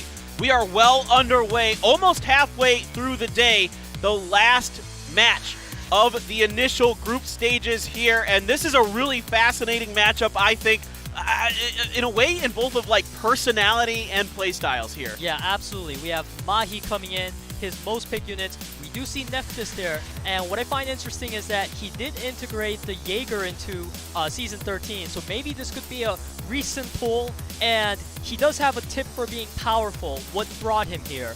And how about you can read that for us. Says, I believe not to imitate others. Consider and create your own style. That in itself is powerful, man. Those words, I absolutely respect them. And just by looking at a Season 13 most picked lineup, the combination is not very common that we see it in this way. And he absolutely lives up to those words. And how would you introduce yourself in one sentence? You can read this one. This is amazing. A man with swiftness and destiny. Love it. Love it. Yeah. Love the confidence here Yeah. from Mahi. He is a Lucian fan. He has said that he really likes Lucian, and even though he says his Lucian is a little weak on speed, he still considers it a very strong unit. Yeah, absolutely. He's got to have some fat damage given that it is lacking in speed. As well as Jaeger and Barbara, we have seen those two units time and time again, how much damage they can just dish out. And imagine Nephthys being there to complement that. Right? Oh, that's really scary. I mean, Jaeger is gaining a lot of popularity in recent days. He's all over the place in the meta. And Tanaka TSUBASA coming in here, got 4th in the Japanese preliminaries in 2018, played in APAC in 2019, so a veteran of the SWC, and we see, I'd say, a much more traditional set of picks here for Tanaka TSUBASA. Yeah, absolutely. We do see Artemil being there, so his team is kind of like Artemil and friends, but also in Season 13, we did see that he hasn't really relied on that Artemil so much. He's gone for more like a Hathor control with some damage dealers slotted in with immunity, so I really see a lot of strategies being on Tanaka's hand as he needs them. You know, he can go for an immunity style, he can go for an Artemil, CC. This guy has it all, but does he have what it takes to deal with Mahi's unique style of playing? Yeah, the unique styles seem to be proving effective here so far today. I mean, we've seen some definite kind of off-meta things going on. One interesting thing I want to point out that I just noticed, a lot of people have Vanessa as their most picked, but we haven't seen her yet. Yeah, we did or see one her time. One time, I take it back, one but time. not very frequently. We've been seeing Sierra more, and I believe Sierra's definitely going to be a pick here as well because she is such a important unit in the community. As we see the first Vanessa pre-ban of the game. No, now we don't get to see her anyway. Thanks a lot. All right. Yeah. Neftis banned, of course. I mean, if Mahi has that light dark neck 5, you don't want any business dealing around with that. Bastet coming up here first. I think taking that away from Mahi because he might be, he knows he likes Lucian, so he might be interested in trying to prevent that cleave comp a bit. Yeah, absolutely. Bastet and Neftis being out, those are 2 core units for Mahi, so he needs to adjust right now, but I'm sure that Mahi has expected this happening coming into the tourney, so he has that Tiana ready to go, but a Viger living up to his words once again. Tiana Viger, this is not a very common duo. Interesting. And then right away, the Sierra being picked over on the other side. So speed leader coming through with Velajul for the immunity below her.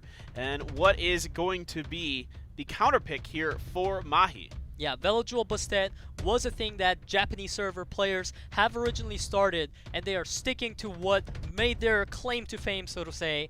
And right now, the team comp coming out of Mahi is very mixed, because normally when you pick a Tiana, you don't want to pick something like a Fran with it, but I see what he's looking at. He wants to just get that first turn with the Tiana and just cleanse unnecessary stuff and allow this Jaeger to kill whatever Viger armor breaks. As we see Diana coming out, this unit is definitely a scary unit given how Mahi drafted so far. So I do appreciate that strategy coming out of Tanaka. But the Triana coming in, I mean, Triana's definitely a very good pick, by no means. It's just that he has 3 support on his team now, so...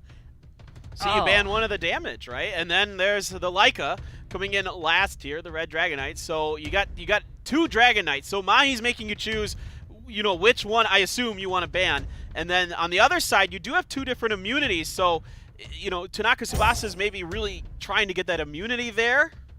Is my assumption? For sure, yeah. I mean, you're absolutely right about that. As we're about to find out what Mahi's thinking along the lines of banning, it could actually be one of the supports because Velajul is a unit that will basically make it so that armor break will never land if Tiana does not get to do her skill 3 at the right timing. So he's really taking his time to decide what he's going to ban right now. And we see 5 seconds on the clock. It's counting down. They're running out of time, and it's going to be Leica and Sierra. All right, we are coming through. I assume this is going to be, a really interesting one. But like you said, on the right-hand side for Tanaka, not a ton of damage here.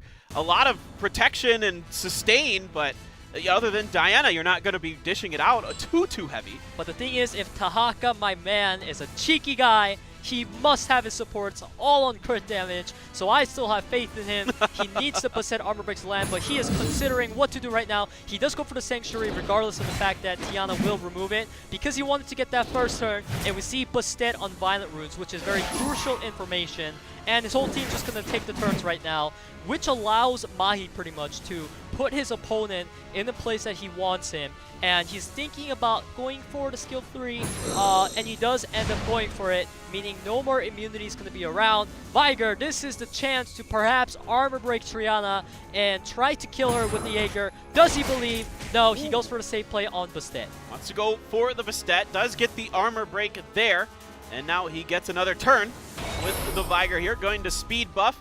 Yep, I absolutely agree with that call because this prevents the Diana from transforming as easily here, and it's not like he's going to kill Bastet here anyways, given that Triana's there. So he's just going to go ahead and try to pop the passive. He doesn't get it, but Bastet is really low. Yeah, really low.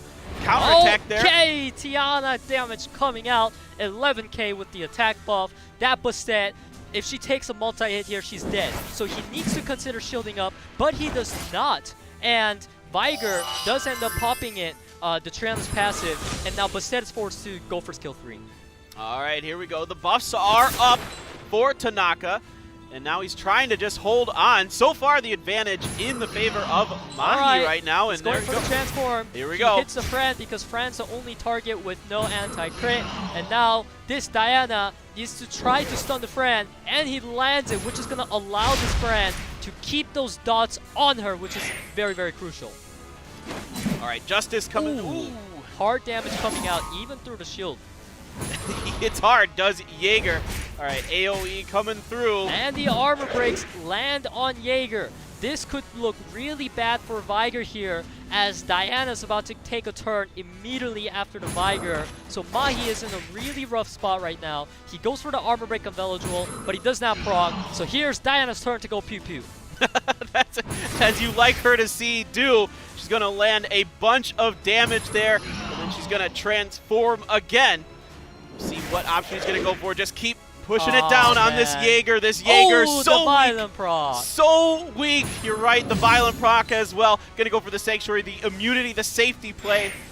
Now it is going to be a waiting game. You can finish that off, and down goes Jaeger over to Diana. Yeah, this is a rare moment where you have Diana pretty much in the spotlight here, because she is a unit that players have learned to counter over the years, but she pretty much has a free reign over this match right now. Yeah, absolutely. Even with that critical defense, it's still really difficult to deal with her for Mahi, and he's really thinking this one over. He's going to go for the auto there onto Velodual, and the return auto. No proc there. Now this, we see Tanaka going for the safe play. He didn't want to try to get caught off in human form, which is definitely the smart thing to do, because he doesn't need to take risks to win right now. He's just playing it very safe and slow. I really like that. Yeah, absolutely, of course, because, yeah, in the human form, you're way more vulnerable with those unicorns. And we get the attack increase here. See what we get from Triana. Almost takes it down. I mean, I don't mean to be a dream killer, but this is really over for Mahi, it seems like. I don't know what he's waiting around for, because this Triana, even if he gets a killing opportunity on the Velodual, she's going to absorb the damage. As we see Mahi agreeing with me there, he concedes, and Tanaka going to go ahead and take that first round. Yep, there we go. This time around, it's going to be our veteran player coming through with the win. And that one just kind of slowly but surely just snowballed down the hill for Tanaka there. Yeah, absolutely.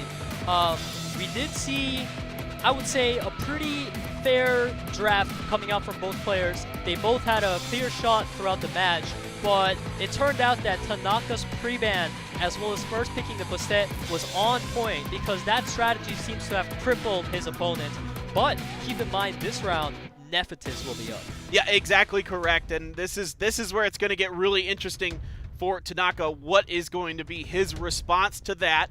As Vanessa will be available for Tanaka potentially this time if he opts to go for that. Bans this go around, I wouldn't be surprised to see a Sierra ban or something, just because that seems to be so popular these days. Other things potentially, maybe you don't want to see you know, the Jaeger or something like that is going to be Bastet and Diana. He doesn't like the Diana. Makes sense. Diana was really the hero in that last one. Yeah, absolutely. She crippled my team calm, so he's like, you know what? I kind of have Diana PTSD right now. Get that pony out of my sight. Absolutely. He has a bit of PSD after that one. So, Nephthys' first pick, I think, is what we're all kind of wondering. No, he wants to go back. No, he doesn't need to, because I assume that Tanaka does not have Nephthys. Of course. Yeah, but we do see that Tiana pick coming in once again. I do personally feel, however, that last match, that Tiana pick was the reason why Mahi left, or Mahi lost, because that left him in a really weak spot. It felt like one of his monsters were there just to be a support. So I'm sure that he's going to have a better combo this time around against the Vanessa Fran. He's most likely going to go for another stripper to allow the Nephthys to shine. AoE strippers, a lot available. The Fire Brownie, very popular for its lead. And Nephthys, of course, finally going to be coming through as we expected. The counter going to be Samantha. Yeah, Tanaka, he sees that his opponent wants to try to outspeed him, so he goes ahead and takes up another 33% speed leader. But one thing to keep in mind is that when you have a Fran in there, it does kind of make your team outspeeding the opponent not as good. So this is more of a responding pick out of Tanaka, which could be his doing, because right now, the 4 units he picked, there's only one unit that can really hard carry the match through raw damage or CC.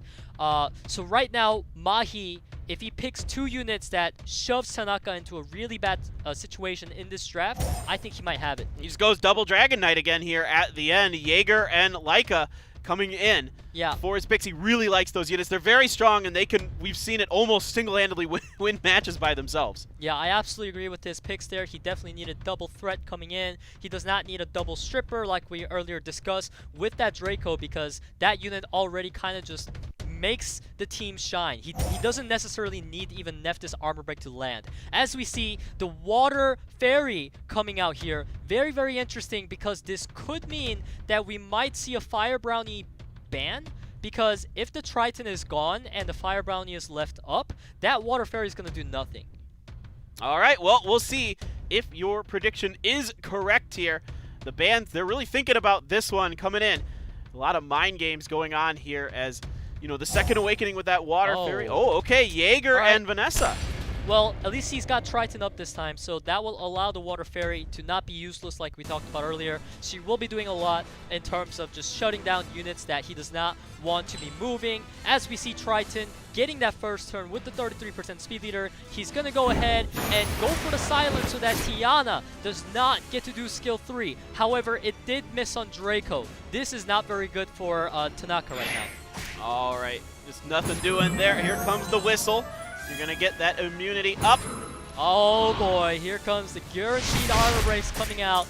He can go for the confirmed kill onto the Triton. So Fran, obviously, he chooses to cleanse, but he chose to cleanse the water fairy, meaning at this point, Mahi kind of just has to go for Triton, I guess. All right, Purify here. And yeah, so silence still. So nothing, you're not going to get the justice just yet. Not that you'd want to use it there anyway. Yeah, keep in mind that the fact that Laika did not move as a follow-up after the brownie was absolutely crucial there. Also, given Fran's procs, it allowed the armor breaks to be cleansed. Now all of a sudden, things don't look very good for Mahi right now. As he gets his buff stripped off, this water fairy pick is actually going to come in super clutch here, because she's going to shut down this Laika very hard. Yeah, the double cleanse is really important to make sure that nothing gets broken for Tanaka, and just a couple ball rolls into the enemy there, and I suspect he's just choosing who he wants to peel. Yes, there you go. You're going to be Samantha, and now go for the sleep. Indeed you do, and it's going to be on the Draco. There you go. Now, Mahi's team is all going to get just locked down. Water freezing win very casually, and now he's just going to take out this Nephthys. And now Laika looking very grim here. We know this unit is a super carry, but the water fairy shuts him down so hard. Yeah, it's really important to come through with that water fairy pick. It's a really clutch pick here for Tanaka. Winds of Change. He has a chance. He needs to get a kill with this. He's going to go for the armor break here, and he needs to land it onto the water fairy, and he misses. That is unfortunate. Oh boy, yeah, not looking good now for Mahi. He's going to go for Fran here. Yep, he has no choice. He has to do it. Got to get her off the board. He tried to return the armor break, and he did get it off of him, which is very good. However, the Laika being sleeping right now is just going to buy so much time for Tanaka to go ahead and knock out this brownie. I cannot say enough how important that proc on Fran was in round 1, because had that not happened, there would have been an armor break, and this could have been a completely different game. Yeah, that turn order so important. Making sure you can either keep those buffs or remove those buffs means the difference in a game here, and that's going to wipe the brownie off the board. Draco is out. Can the super carry get it done somehow, some way? It's not looking good. The element favor not in his, in his advantage, and he is going down rather quickly. Come on, Laika, you need to crit the water fairy. You have no other choice. It's a gamble, but you gotta go for it. Mahi's a smart dude. He knew what was up as he avoids the freeze coming out. However, that is it for Laika. All right, a nice try here by Mahi, but Tanaka too strong this go around. Very, very impressive drafting from him. It just felt like he was the first game you said was even, and I agree. It started out very even, but this game was a little more one-sided. Yeah, I mean, I respect Mahi though for trying out a cleave with Tiana, because that is not something we see very commonly these days, especially given how low her base speed is, and people rather just go for like straight up attack buffs, right? But unfortunately, Tanaka knew how to deal with it, and it really showed. Yeah, it was just really, really smart. Could not get that Tiana going. He tried it 2 times, and neither time it was really effective for Mahi. And yeah, Triton looking really strong here today. We've seen him win a couple games. Those AoE units still very good in the Japanese meta. They really, really like kind of this this AoE style still. Yeah, absolutely. These first turn units that do silences and whatnot, absolutely dominating today's matches. As we see here, Tanaka moving on with another 2-0 as we saw last time. Yeah, it's a really good round so far. We're through our first 4 matches, so the quarterfinals are over. We move on to the semifinals of the winners bracket. Coming up, it's going to be SHIKI and BURUBURU against CABRERA and TANAKA TSUBASA. And that first match is going to be really interesting. How does SHIKI adjust to what he just saw BURUBURU do, and how does TANAKA adjust to what CABRERA wants to do? Because those are kind of interesting, unique styles that these players are going to be facing, although it looks like TANAKA has a pretty good handle on how to kind of deal with some of this wonkiness. Yeah, absolutely. TANAKA just showed how he counters cleave, but CABRERA is a different type of cleave because the one we just saw was more of Dragon Knight cleaves, right? They're more slow, but really heavy hitting. However, CABRERA is in your face, outspeed, boom, boom, boom. So how does he deal with that, right? Yeah, it's a really interesting question, and I mean, you can see that there was some speed debuffs, you know, that you can maybe try to do. I mean, with you know, Spectra and the others, there's some that are available that you can do that with. But guys, we're gonna take another break as we get ready for the semifinals. Oh, what's going on? Oh, sorry, code first. I thought that was the call for. They almost got banned. Yeah, I almost got banned for that one. Man. That should have been. There you go. Code on the bottom. SWC2020. Kaimaku. Kaimaku. Do you know what that means? I don't know what that means. It means the opening of SWC 2020. The opening festival. My brain has a built-in Google. That's how I knew how it meant all of a sudden.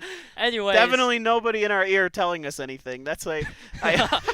Do you hear something? Yeah. I don't hear anything. Well, yeah, no, I don't know what you're talking about. No, I was like, all right, we're going to break. No, wait. No, wait. Get this code, get that scroll, get that 100 energy. You definitely want that, guys. And thank you again, everyone, to tuning in. We really appreciate it. We hope you're enjoying some really good games here in the Japan region. And it's surely bound to get better and better as it goes on. And remember, if some of your favorite players have already been knocked out, or your picks for the event have already been knocked out, don't worry. They're not done yet. There's still a chance. They can still come through in the losers bracket tomorrow. And then we'll have the grand finals tomorrow once that is all done. So now we actually really get to take a break, guys. Stay tuned. There's another code, some more games. The semifinals are up next. Soon. We have to rely on the Korean broadcast, so we'll take a second. Good job, dude. I think we'll be back in just a few moments, guys. Again, thank you so much for tuning with us. All right, that was perfect sync at least in the end.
Summoner's War. 昇竜拳 「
And we are back, ladies and gentlemen. Summoners War 2020. The World Arena Championships have begun here as we are through the quarterfinals, in fact, of the winners bracket onto the semifinals. So we got 2 of those coming up.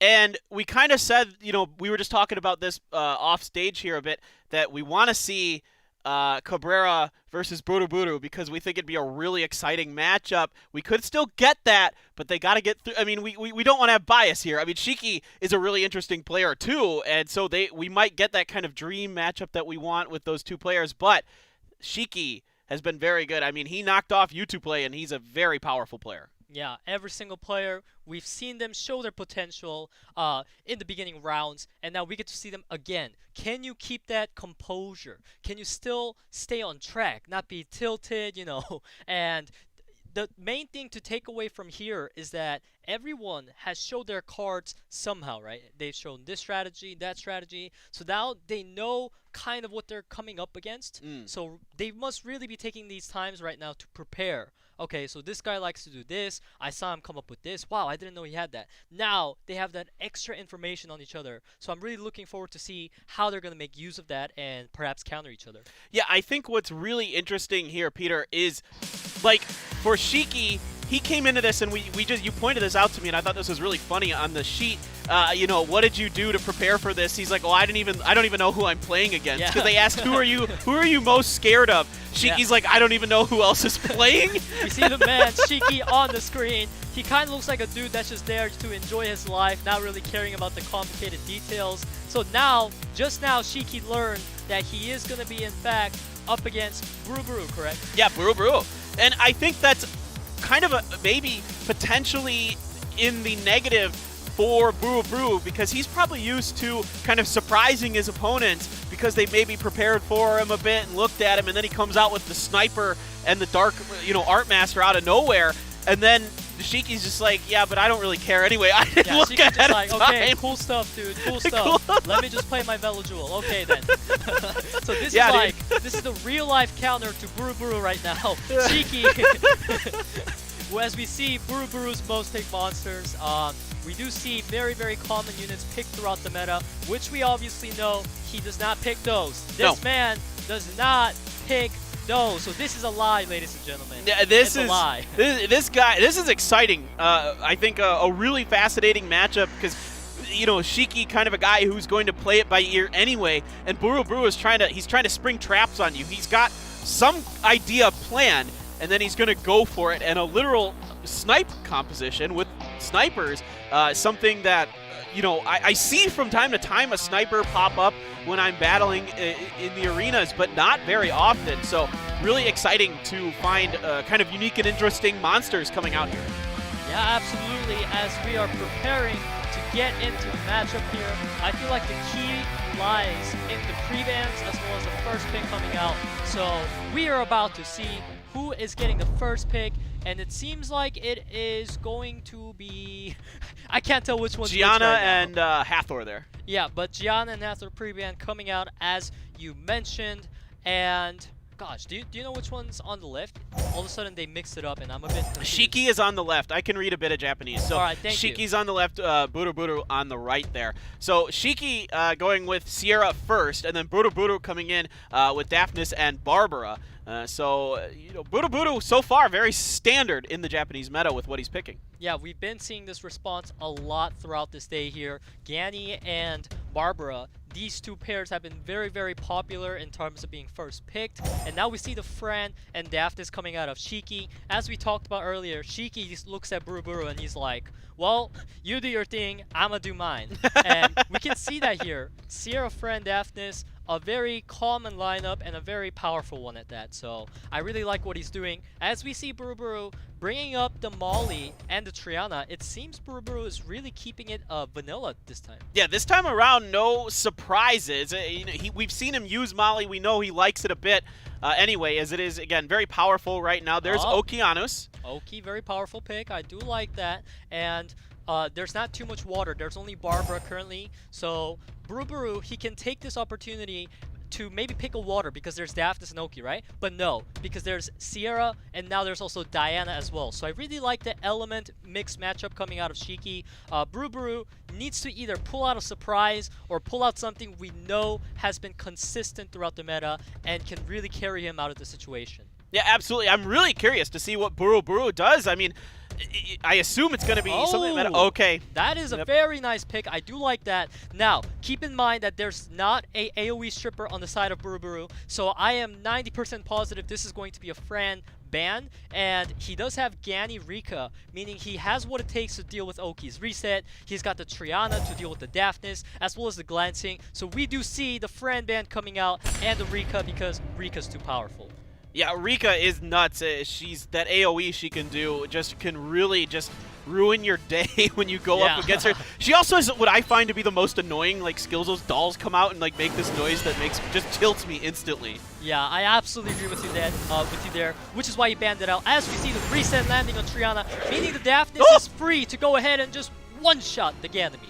Goodbye, Ganymede. Barbara getting some good damage in there as well. Defense break coming down, so we're going to have to transform, try and do some damage. There's 0 glancing landed by the Diana. Molly, you got to do some work, man, because Barbara gets bombed. Barbara is the only carry left on BURUBURU's side as she gets stunned up. This looks so bad for BURUBURU.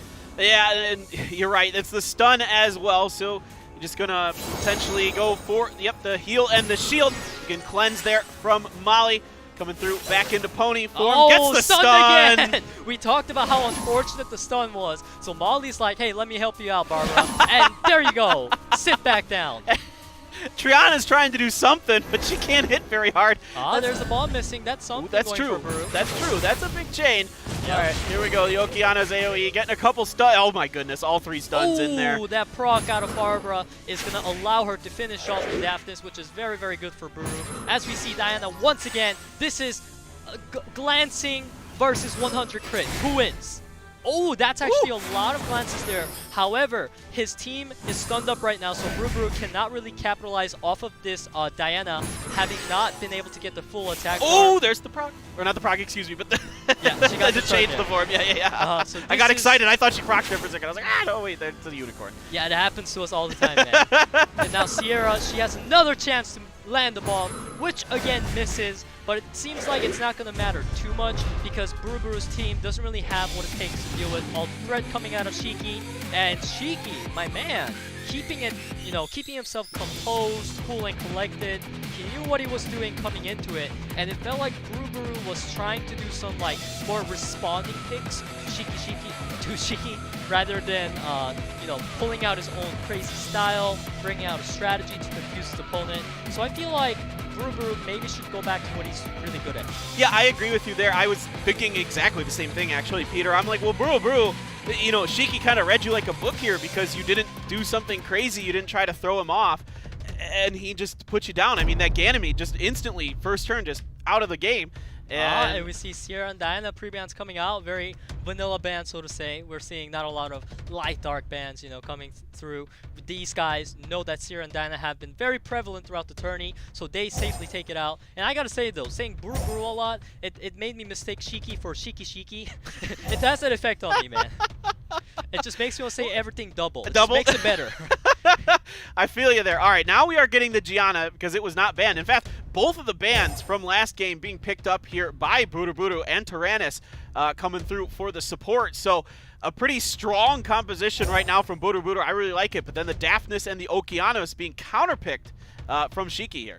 Yeah, Shiki once again going for the Daphnis and the Okeanos. His draft is pretty similar to before, except now he took 2 of BURUBURU's units that he picked against him last time, and they all complement each other excellently. So I really do like Shiki's comps coming into this, as BURUBURU finishes his lineup with Wusa, which is the first time we've seen him today. Right, you're trying to get some protection from the Okeanos here. Yeah. What do we go for? Do we go for some kind of strip, AoE strip or something like that? I would say another threat. And just ban the Wusa, or just bring something that can deal with the Wusa in a surefire way. There's Odin. Okay, very interesting pick. Given that Odin made it in here and there's no buffers on the side of SHIKI, it's more of a responding pick like, hey, if you want to kill my monster, I'm going to make it really hard for you to do so. Also, I have Gani to ventilate for infinite passives, so I do see this being a strong pick. Now, the question is, does he want to just strip and deal with the Wusa buffs because he's got so many strippers? Or does he want to ban it? And he says, I want to leave Wusa up, I'm going to ban your Hathor, and his opponent bans Daphnis. Alright, this is going to be exciting. Really like the lineup is very different this time around for BURUBURU. Nothing crazy, but it is a little bit, well, not unique, I'd say. This is very much in the meta. I mean, Wusa and especially Vigor, very much in there. Yeah, he went for the Hail Mary play. Usually players would reset the Gani because Gani can ventilate whatever gets resetted, but he really wanted to make use of this turn 1, and we see Okeanos trolling like he often does. This is why players hate to use Okeanos. As we see Gianna, I bet you she's going to be consistent because that's what Gianna is. She lands everything unlike Oki. Yeah, getting a bunch of stuns in there as well. And so Odin stunned up for a bit. Bomb already in, coming in, doing a fair amount of damage with the Vigor. And that is going to proc the passive. Bomb still on top as well. That is a very hurt Barbara. Yeah, this is not looking very, very good for SHIKI right now. He needs to somehow take down this Gianna because he identifies the bombs as a very strong threat. However, the Okeanos on turn 1 just completely shifted the favor of the match over to BURUBURU, which is why earlier we talked about, do you shut down the Wusa or do you bring a counter pick? And Odin not being the best counter pick, we see why Wusa was such an effective pick. Yeah, exactly correct. And now they're just trading a few blows. Nothing substantial coming through here. There is that speed boost from Vigor. Almost finishes off Ogi. That'll do the job there. And here we go. Odin time. Got 5 stacks. He does have a chance to try to kill the Gianna, but without attack buff, how much damage can he do as Gianna finally procs into skill 3? That is rough, man. That is gross. I mean, Gianna is just a monster right now. Wish of Immortality up. Going to come through, give us all that the proc coming out. However, there's a shield there now, so this Odin is most likely not going to one-shot. As I take my word back, he one-shots. That is crazy. The damage potential so massive on Odin when those stacks are built up. But Daphnis in trouble, going to seal the magic here. Do get a lot of resistance in there, though, so not much going on. Now, of course, we get the Tyrannus bring back of the woman herself, Gianna. Yeah, that Tyrannus in there really, really shuts out this Odin, so it's looking like a GG. Let's go next and figure out what we're going to do next, GG, because this draft coming out of BURUBURU was not as crazy as we've seen earlier. However, it was a very effective one, and BURUBURU is going to take that game. It is 1-1 now. Yeah, exactly. I mean, I think really, you know, you hit the nail on the head here, Peter, that we didn't have an effective way to deal with Wusa, and therefore, what's going to happen? Wusa's just going to keep your whole team alive for too long. I mean, that skill 3 he has is just so powerful. Yeah, and that Tyrannus being there was also another safety backup. In case something goes wrong with the Wusa, hey, you know what? I'm just going to bring them back, so I'm fine. So very calm and collected draft coming out of BURUBURU. As we head in to the final match between these two, the pre-bans are going to be Gianna and Hathor. I definitely agree with the Gianna pre-ban. She is just too strong. Yeah, it was too much. He just didn't really feel like he had a great way to deal with it. And BURUBURU, you make another great point, has so much support to keep her alive or bring her back or keep her going. And that's the key there with her because, you know, she'll land her stuff. And like you mentioned, unlike Okeanos, she seems to be a little cleaner. Yeah, she's doing just a tiny bit cleaner. Just a tiny bit. Just a little bit. All right, and now we see the Ganymede and Barbara coming out, as we have seen countless times throughout today, and Fran Daphnis here. So SHIKI, I do like this. He's basically going back to the same draft that won him round 1, and we do see BURUBURU, however, changing up his lineup. He takes the Okeanos away. Yeah, I was just going to think that. He takes the Okeanos away. Really liked what Tyrannus was doing for him there, so going to bring him back. Just a solid pick all around. I mean, Tyrannus is basically good in just about anything you throw him into. He's just everything's so useful in his skill kit. So now this is really making SHIKI think too. He's got to think about this. Now Diana, I get, you know, that was the winner for him, the MVP of game number 1, and now he wants the occult girl. All right, this is getting really interesting. I absolutely love SHIKI's draft here because he did not back down from all those scary monsters he saw. He says, I'm going to bring in 2 more units that can win me the game. So now BURUBURU is going to be a bit taken aback. There are so much threats on the side of SHIKI. He really needs to decide this last pick carefully because it is going to decide the match as he brings in the Juno. This will be a unique way to counter Rika's dots because she heals a team according to the amount of debuffs that she removes on herself, as well as a viable counter to Fran. It deals with Diana, but it gets banned out. And you say it, you go through such a wonderful explanation, then he's got to troll you, Peter, and just remove the idea from I tried, man. I tried to build a hype, but Shiki's like, you know what, Peter? Stop it. We don't want this Juno here. I mean, there was a reason you were talking about it. It's so powerful. Of course, initially, just coming up with the immunity and the attack buff from Fran.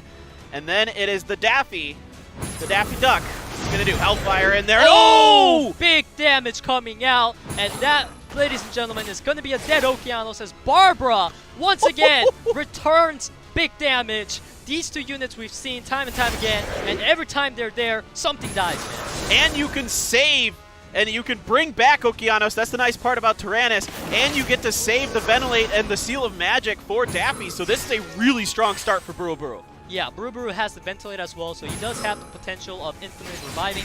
However, we got to keep in mind that Rika is about to let loose against an opponent with no immunity, no cleanse. So this is going to be devastating as we see the dots landing, but no despair stuns as of yet. All right, what is going to be the option? Now you've got Fran going, you just auto-attack, get it so that the continuous damage can potentially take Barbara down. And never mind, we're going to get it done anyway. Triple stun was so huge. And now Diana going to capitalize off of the attack speed slow. This allowed Diana to move before the Barbara, absolutely crucial, and he's just going to go ahead and take her down, and Okeanos is also going to die to the dots. This is rough. Yeah, now it's really rough. It looked like, and then all of a sudden, the occult girl, like you mentioned, no immunity available, and she just comes in there and ruins your day. Oh, that sleep. Come on. She's got skill 3 again. Oh. This is brutal. This is what happens when you let a Rika through with no immunity and no cleanse. I feel like the ban on Sierra is understandable, given that Sierra is such a powerful unit. However, it seems like Rika would have been the better ban after all, because this is what happens. Yep, and he's just going to tap out. SHIKI comes through and gets the win in the match, takes games 1 and 3 over BURUBURU. An impressive performance here today, though, from BURUBURU. Got to give him a lot of credit. Brought us some really exciting, unique lineups that you don't really get to see very often, and he still has a chance. I mean, he's in through automatically to round 2 of the losers. He's not going right to the first set, so he gets a bye in tomorrow for the first day. There's still a chance for him. Yeah, I mean, all the victories that these players have made today are not for nothing. It's going to help them out tomorrow in their next matches. As we see SHIKI moving on, you know, he's got the best deal of it all, of course. He's got all the victories. He's just moving on straight into the final match that we're about to have coming. But before that, of course, we're going to have the next 2 players face off. Yeah, I'm really excited for the next semifinals. You know, Cabrera brought us like this really insanely fast cleave comp, and then Tanaka just a solid, you know, kind of almost meta-ish player. It's really going to be interesting to see how those 2 square off when we get to it. A lot of credit to SHIKI here, coming through, making really good adjustments on the fly. Apparently that's what he's good at. He doesn't prepare. Maybe that's just, well, no, wait a minute. Now maybe he just lied. Maybe he lied about preparing for his opponents. Maybe he really does, and he's trying. It's like the mind games within the mind games, Peter. Or even bigger, high IQ play, I would say, is I feel like players lose a lot when they tend to like go off the opponent's vibe. So when you follow your own vibe, just like SHIKI did in that match, just picking up the Diana and Rika, that's what works out for him. And now, as we can see here in the finalized score, SHIKI's going to take out BURUBURU 2-1. And man, that was a really intense matchup. It was really, really good. And a couple key unit compositions make the difference there. The Wusa for BURUBURU, and then the Rika in the last game for SHIKI. And there weren't really answers for either player. So that's why, you know, I think more or less why. There's other things going on, but why BURUBURU took game number 2 and why game number 3 went to SHIKI. So it's so interesting how sometimes it all just comes down to really, realizing what the biggest threat is. And, you might think Sierra, because she's so powerful, she's so common, but actually you don't have any immunity on your side, and then all of a sudden Rika just nukes your team. Yeah, I mean, absolutely. We were able to see, how good these players are in terms of mechanics and just knowing what to do, strategies. But the real question, like we were talking about earlier, is we do have CABRERA. I believe that's how you say his name. Yep, CABRERA. Yep, CABRERA. He is the massive just opponent of no strategy. I just go speed and boom boom. So right now, we're about to find out what's stronger again. Brain or boom boom. I like it. I love the way you come up with, you've got these like neat little ways you talk about the units. Like Diana's the pew pew. Then you got the boom boom.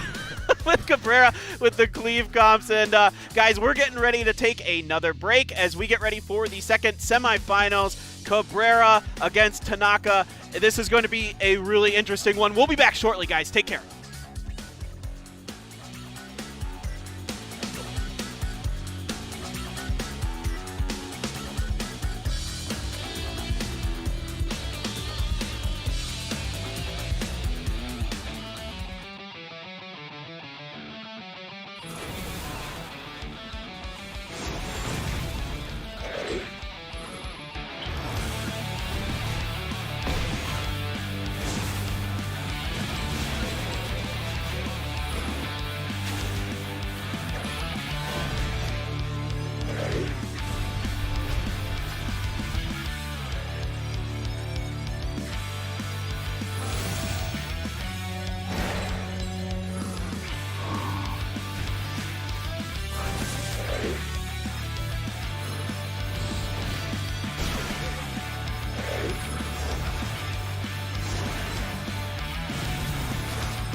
Summoner's War.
And we're back. The Summoner's War World Arena Championships 2020 well underway here for the Japan region. We got an exciting matchup coming up now. Cabrera versus Tanaka. Cabrera seeming to favor the fast cleave comps. Got it done in his first match against MASAYU. Tanaka, more of your traditional style of play, coming through with a 2-0 victory over MAHI. And now they're going to square off. Can Cabrera do it against this veteran? Yeah, I mean, but one thing I want to point out, Paperthin, is that every time I see Cabrera's photo, I just want to take a picture of us together, standing like that, crossed arms, side to side, sunglasses on. My sunglasses are not that cool. Let me be honest. Well, we'll buy the same brand that he wears. We'll order it online because this is sick, man. He does have a cool look. I mean, it's intimidating when you see it. Now Tanaka looks like he means business. This guy is serious, and he played so well in that first match, winning 2-0 against MAHI. And he is an Artemil guy. He likes Artemil. He says it's his favorite monster, but he hasn't used it yet, and it hasn't even been banned. Why do you think that is? As we saw today so far, his team comps have been more of like a team that comes together and it needs like all 5 members to complement each other. So if you put in an Artemil in there, he's always more of a unit that just kind of counters a specific unit or just kind of gives him an opportunity to be really annoying with the despair stunts. And I feel like he'd rather just secure the clean combos. Makes sense. Makes sense. It's something a little more consistent for sure is what Tanaka seems to look for. You know, just very safe, very meta type combos. As Cabrera, though, he likes to cleave. What's going to be the answer here? What is going to be the initial bans?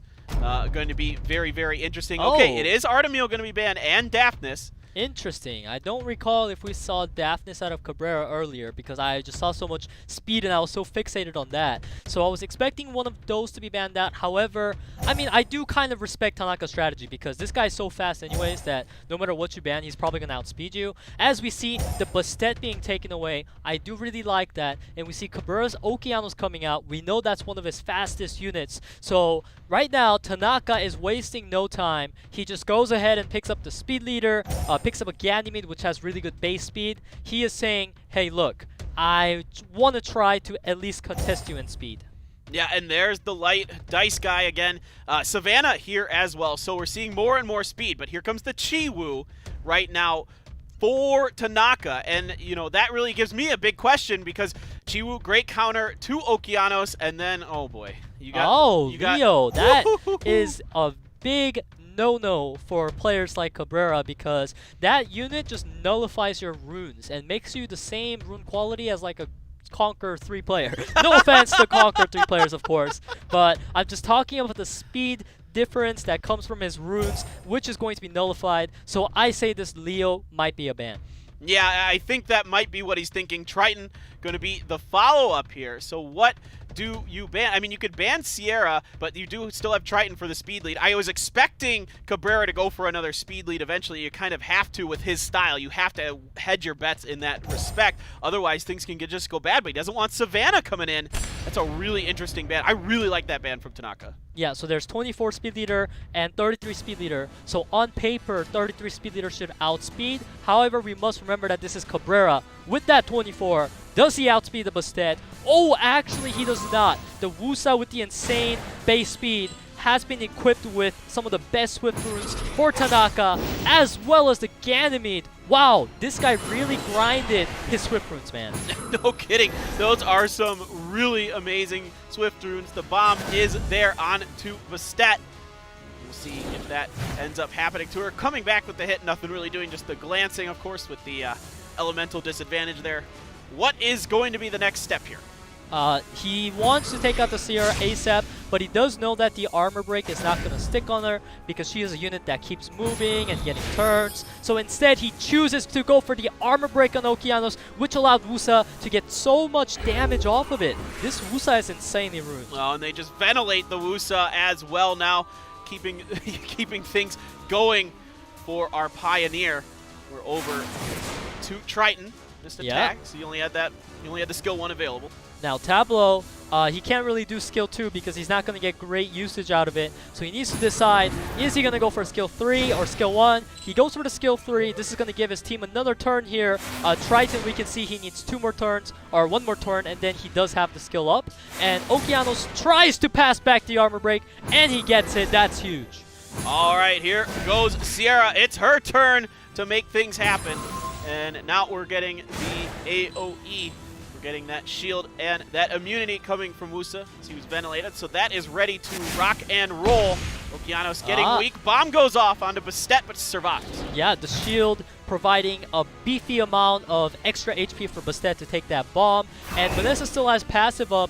Meanwhile, Cabrera is really trying hard to take out this Bastet, right? So he finally takes out the first life of Bastet, and Gani does not have Vensley right now, so this is his opportunity to take 1 unit out. Yeah, exactly. He has to go for the AoE. It's a very dead Okeanos. Might as well use it while you can. There wasn't really any other better options there for him. Gonna roll the dice. And we do have a stun Bastet. Yeah, the good news for Cabrera right now is that Gani did not violent proc into Ventilate, so this was his ultimate chance to take out Bastet. However, she misses the bomb. My goodness. We've seen some insane Sierra outplays today, but we're also seeing moments where this is why Sierra's balanced, because she misses, and that just really affects the flow of the game, as we are seeing here. Yeah, there you go. The seal magic in here. Bastet being whittled down. There's still a chance here. Oh my god, no. That's a 3rd bomb missed in a row. This is reminding me of my Sierra back in like 2018. This is the opposite of the toxic Sierra we saw earlier today. This is the anti-toxic Sierra. Well, it's toxic for the player using her, but Mass Silence comes down and proc from the Vanessa was so big. If that violent proc did not happen, it would have allowed Sierra to potentially get another bomb off on the opponent team, giving Cabrera more of a chance, but now it looks very grim. It looks really, really not good. Gonna roll some dice, see if they get lucky. The 7's not super lucky here. And now it is looking pretty bad. This should be all she wrote. So I think Cabrera is thinking about the next one, gonna let it go down. And it is going to be Tanaka TSUBASA coming through with game number 1 here in the 2nd round of the semifinals. I am really surprised by this match. Tanaka completely threw us off by actually outspeeding Cabrera, which we thought was a complete speed monster. And I believe that he must have swapped his runes knowing that he's up against Cabrera, he did some work before this. Alright, so this is my strategy. I'm going to pick Vanessa because that 33% speed leader is going to give me the advantage. I'm going to pick Wusa. He's got a great base speed, and he's really showing why his brains has just led him up to SWC. Well, I think it's really interesting that now you got to ban the Vanessa. Like you mentioned, that was a big part of Tanaka's strategy. So that makes Cabrera say, no way, Jose, I'm not going to deal with that. And if Tanaka can't have Bastet, then no one can. Yeah, I mean, he saw the Cabrera getting that first pick, and he's like, there's no way I'm letting you have the Bastet, just as you said. And Cabrera this time, he says, all right, then I'm just going to go ahead and pick up the Sierra, which is a heavily contested speed leader. So now, Vanessa and Sierra being down, what speed leader can Tanaka come up with? That's a really, really good question, and it's Daphnis, not Samantha, so we don't get the Speed Leader Fairy King, and then we get the Sea Emperor, so not the Sea Emperor Speed Leader, just some AoE stuff going on here for Tanaka. The response from Cabrera, he doesn't need to pick another Speed Leader just yet. He has a lot of options available. Yeah, I mean, the Okeanos being taken away, definitely, probably, he's not happy with it because we know that he really likes that Okeanos. However, he has an arsenal of units at his hand. We see the first Raok making its showtime today. Wow, and Savannah again. He really, really likes what Savannah can bring to the table. I don't blame him. She's wonderful. I have her. She is absolutely my favorite unit. She gets my best runes right now. Ooh, thought about it, changed his mind. The first time we see Artemil coming out. And Wusa again. This is a scary comp in its survivability. There is so much going on here. I mean, you do have a single target strip with Savannah. What else can you look for? Ooh, Gemini. That is a unit that we've seen on his player profile, but it is the first time that we are seeing it, as well as the Leo coming out once again. Leo is a unit that can definitely counter the Gemini, which is why it is banned out. And Tanaka, knowing that his Leo is going to get banned, he says no thank you to the Gemini. Very smart bans on both sides. All right, so this should be a good one. This draft seems a lot more even, a lot more well thought out. I still have questions here. You know, are you going to just go for the Wusa or something, try to get the break? Yeah, he needs to reduce the attack bar on the Wusa because otherwise that immunity would come up, and that's the last thing he wants. Lagmoron going for the stun. He lands the double stun, and Wusa is almost dead right now. Rogue gonna go ahead and team up on the... What Daphnis? It's gonna die, and it's just a massacre all around the field. Sierra once again missing the bomb. Cabrera, you need to go do something about your Sierra because she does not like you, man. Oh, the Savannah not getting banned. And oh, the AoE stun. I don't know if that's going to help much. It's something, I guess. But right now, it is extremely difficult here for Tanaka. Artemil. Okay, Artemil. Yeah, we're looking for that. Yeah, Artemil really struggling to hang on for dear life. He's going to go ahead and heal himself here. He has no other choice. As a Swall comes out, half HP down. Sierra goes for the crits. Does not get a proc. However, Rogue, he tried to make the outplay happen. But this Artemil is about to die anyways. He tried to go for a non-crit on Oki, but he still crit. So he's going to take a lot of damage from the counters right now. Artemil, he needs to land some crazy stunts. All right. Ooh, well, big damage. Big damage. Sierra out. Oh, Violent Okeanos. This is absolutely crucial. That Violent proc made all the difference right now. However, he needs to somehow keep this Artemil alive as Savannah goes for the crit. No! It does not kill. And now Artemil, can you stun? Oh, he stuns! This Artemil is insane, man. This is crazy. The Artemil proving why so many people love this unit. Now, should be able to finish this off, I assume. The critical comes through. Yeah, I really don't like that play, by the way, going for the Artemil, because the Lagmaron did have skill 3 up. So he really needed to make use of this turn to go for the skill 2 on Oki, but it doesn't matter because he's going to crit anyways. Stun? This is a game of procs right now. Okeanos needs a proc after the skill 2 or get 2 big crits. Oh! And he takes out the Okeanos. Wow. Or, I mean, Okeanos takes out the Savannah. Unreal. Wow. What a turnaround there for Tanaka. It looked like Cabrera was going to run away with it. 2 Mons down so quickly there for Cabrera, and then Tanaka is able to hold fast. The element mismatch helping a bit there for Okeanos when it's just wind left, but still the Artemil proves its worth. That's why it is such an annoying unit. Yeah, I'm sure to some players out there, as well as it did to us, it just seemed like kind of a game where it went just boom, boom, boom, boom, boom, boom, boom, boom, boom. Like, they just kept attacking each other. There was no CC involved until Okeanos got a skill 3. It was just raw damage on raw damage. So let me try to break down some of the crucial moments that happened there. So as we saw, that game was really, really close. It came down to the last few extra crits and damage that could have allowed the victory to go either way. And I feel like one of the more crucial moments there was Artemil, man. That guy hung on for his dear life, and he did just enough before he died that it gave Tanaka the edge to take that victory there. The runes and the artifacts really showing why they matter, because I'm sure that he invested heavily into the Artemil. And I do feel, though, I am very disappointed that he did not know that Lagmaron had skill 3 up, because had he used that to finish off the Artemil instead, then he would have had an extra hit on Okeanos, so to say, and that could have turned it. And you would think, Lagmaron, he said it's his favorite unit. Oh, yeah. Yeah, it is. It just that one little misplay there by Cabrera ends up costing him that second game and the match. So Tanaka TSUBASA going to be facing off against SHIKI in the winners finals. Now, again, this is a double elimination. So Cabrera still has a chance. He gets to go on to tomorrow's games. All these players that have been knocked out here so far still have another chance. And at least if you're Cabrera, you can hang your hat on, well, I got one win, so I get a bye tomorrow anyway, so I can prepare even better for my next opponent. Yeah, at least we got our answer now. Is it muscle or brain? Here we have, at least today, Brain takes the victory, boys. Now we have Big Brain versus Big Brain coming in. This is going to be a match, once again, of strategy on strategy. Who am I going to pre-ban? Is it Sierra? Is it, you know...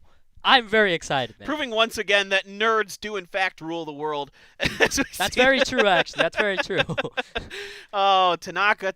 Well, that was a really fun one, though. I mean, crazy back and forth to start that. I mean, with Raok just helping blow a few things up there. He got, everything he needed to go his way, did Cabrera early on.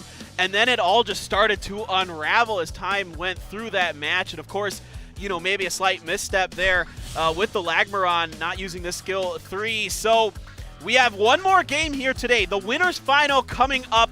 SHIKI against Tanaka. This is going to be a very, very good match. Two very, very smart, skilled players. Guys, stay tuned. You don't want to miss this. And we got another code coming your way.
Summoner's War.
And welcome back. It is time for the winners finals here at SWC 2020 Japan region.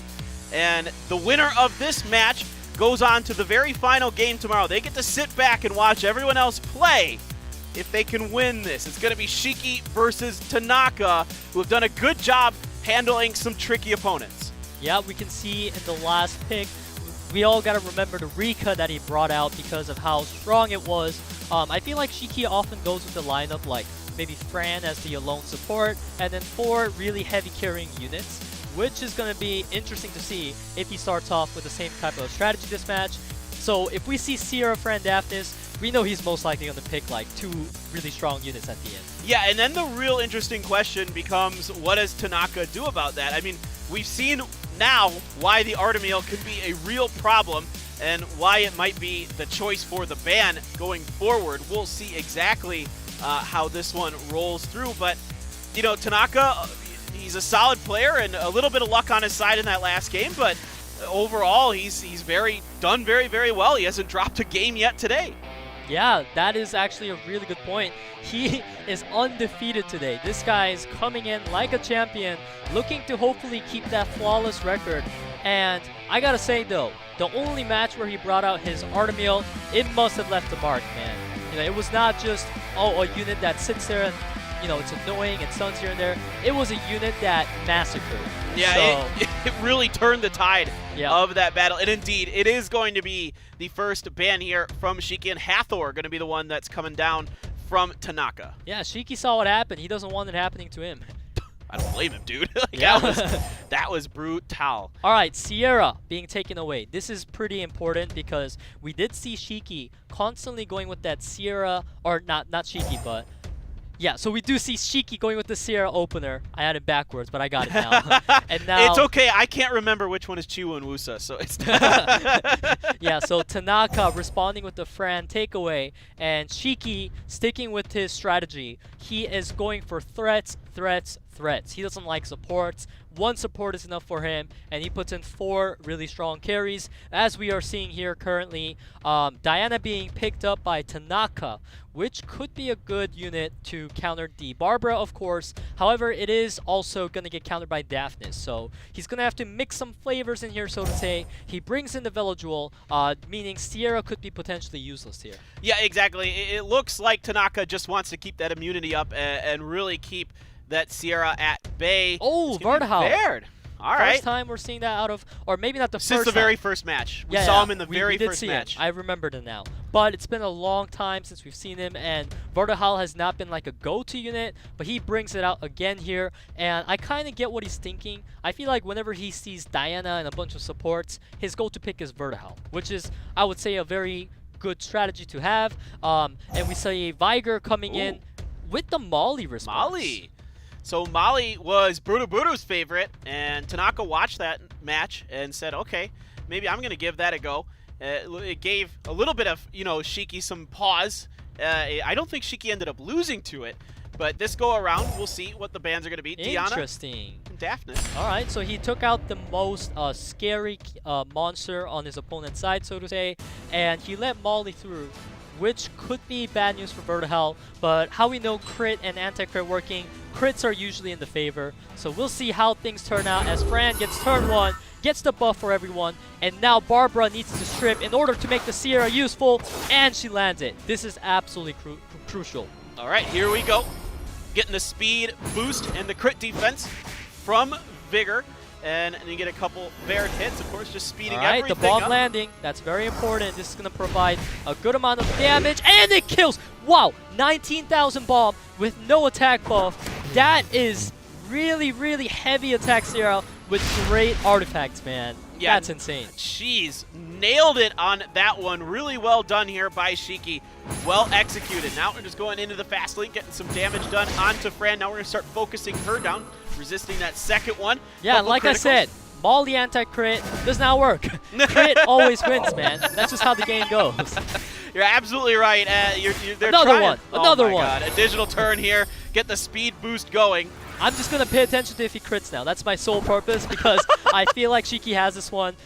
There's not enough threat coming out of Tanaka. There's no armor break for the Velodual as we see Vertihal landing another crit. And really, if you look at it logically, Molly is a unit that's supposed to really put a big amount of problems for SHIKI's side because his units rely on crit and stuff like that. But he's just annihilating him regardless. Yeah, you can see it just doesn't seem to be stopping anything. There was a crit in there as well. If you glance against there you go, another crit. Yeah, bye.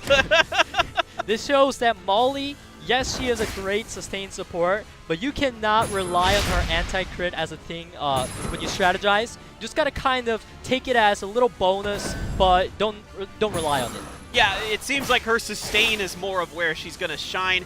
Now it's just going to tap out. Is Tanaka, that is his first loss in a game today. That was a absolutely crushing way to get his first loss. SHIKI definitely showed him how it's done. So right now, Tanaka, he once again saw the same strategy we've been talking about. One support, usually Fran, this time Vertihal, and then paired with 4 other units that can carry. So Tanaka, if he picked up on this, I'm sure that he's going to make use of this, such as, for instance, he can go with the CC, because given that his opponent is not a heavy immunity user, he can definitely make use of that. That makes a lot of sense. It's a really good point. Maybe something like an Okeanos or something like that. We'll see. Those seem to be very popular here in Japan. We'll see what Tanaka wants to do. He doesn't want that Barber anymore. He doesn't want that strip in there. He really likes having that immunity protect his monsters available for him.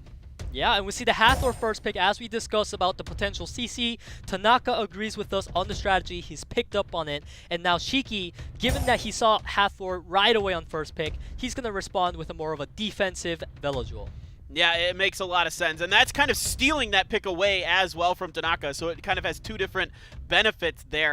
It kind of messes with the style that Tanaka really likes to play. He's going to go for the Artemil now. It's available. Yeah, and the daftness that we've seen SHIKI rely on time and time again, taken away by Tanaka, which I really like because Ganymede and daftness is a very strong combo, given that Gany can ventilate and daftness gets another skill 3 off. And we are seeing a bit of Okeano, so SHIKI is going for a more of a CC/sustain lineup, which of course we're going to see Tanaka respond with his insanely ruined Wusa as we saw previously, and he may as well slot in another immunity here potentially.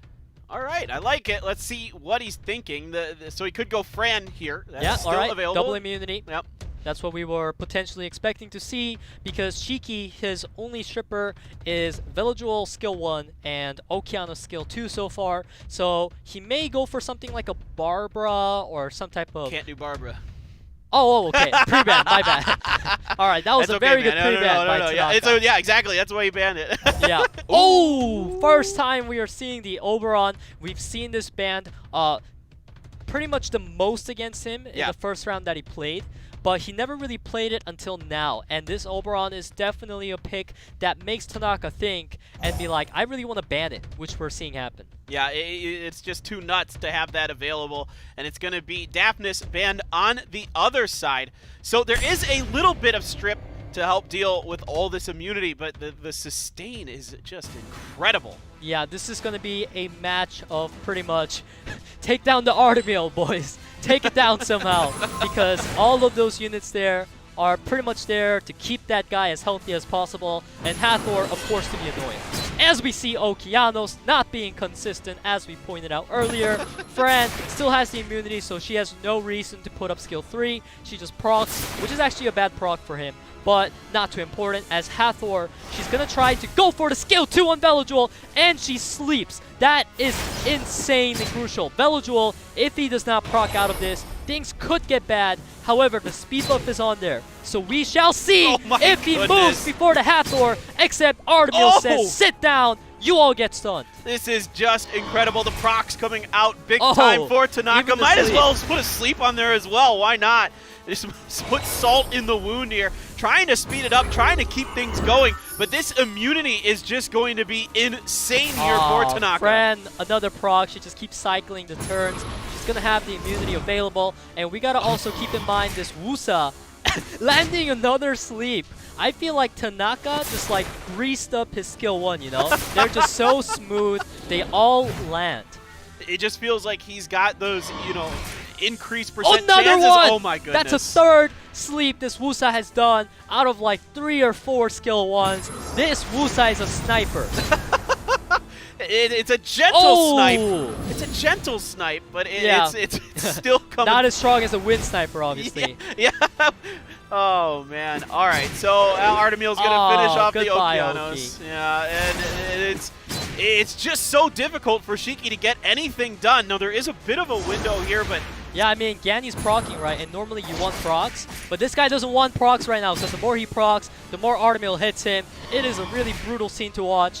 This is when, this is one of those classic examples of watching Artemil do Artemil things. This is where he shines the most. However, there is still Viger on the side of SHIKI, and that is a unit that can shut down this Artemil. So Tanaka, realizing that, is really trying to shut it down as he lands another sleep. Fortunately for SHIKI though, he did save the skill 3. Very smart move by him, so he's going to be able to cleanse that sleep at least. And now Hathor just going to poke at the Viger, and it seems like Viger is going to move before his opponent, especially when Gany seal magics. So Viger may be able to get that skill 2 up if he can proc, but he crits. So Artemil says goodbye, Viger, and this is looking pretty dim. Yeah, here we go. Velajuel's trying to do something. The punishment comes through. It's not really all that important at this point. Another sleep, why not? And it's just Artemil just coming in with another crit, taking it down, and Tanaka going to counterpunch and take game number 2. And we're going to the final game, the deciding game of the day. Hey, that's what we like to see, right? As the viewers, we want to see, you know, best of 3 being an actual best of 3, not a best of 2. And we are about to get that as we head in to this intense match. You can only imagine how much pressure both players are under, because this is match point. This decides it all. It's crazy. I mean, the good news for SHIKI is he can ban Artemil here. So he didn't I think in a way, if I'm Shiki, I'm like, all right, well, I'm not going to give away a lot in the game number 2. I don't feel like I can deal with Artemil that well, except to ban him. So I'm going to try and see if I can beat the Artemil and get away with it. But this time, I'm just going to ban it, and this time around, maybe I've got something else up my sleeve. Yeah, I mean, I feel like Veloduel was pretty clutch for Shiki there because it procced in crucial moments, but we saw how dominating just Artemil is, nullifying these procs. They didn't do enough to shut down the Artemil. As we see now, Sierra first pick into Vanessa, Daphnis. So each player has their choice of speed leader. They also got a strong carrying type of unit that can one-shot. We've seen this matchup a lot, right? Daphnis versus Barbara. Usually how it goes is one monster dies and then the other one follows. So we're gonna be seeing potentially 3v3 pretty early on. Yeah, actually, I think you're very correct here. Wusa going to be a counter for the Okeanos. And then what else?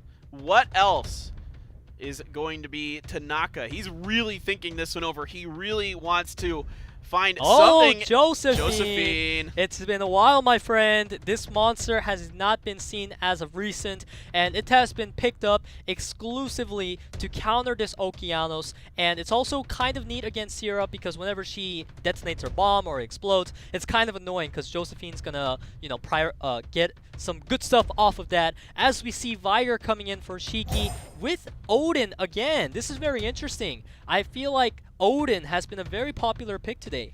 Yeah, he's really, really powerful. We haven't seen him get to do a whole lot. He's either been banned or just on a team where he doesn't really seem to fit in that well. And then Diana, the pony, she's been great today. Can Tanaka make it work? What are the bans going to be?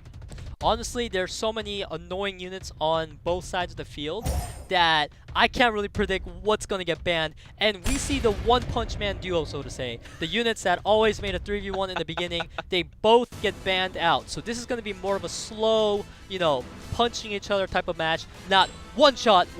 Tanaka got really tilted by that Barbara in the first game.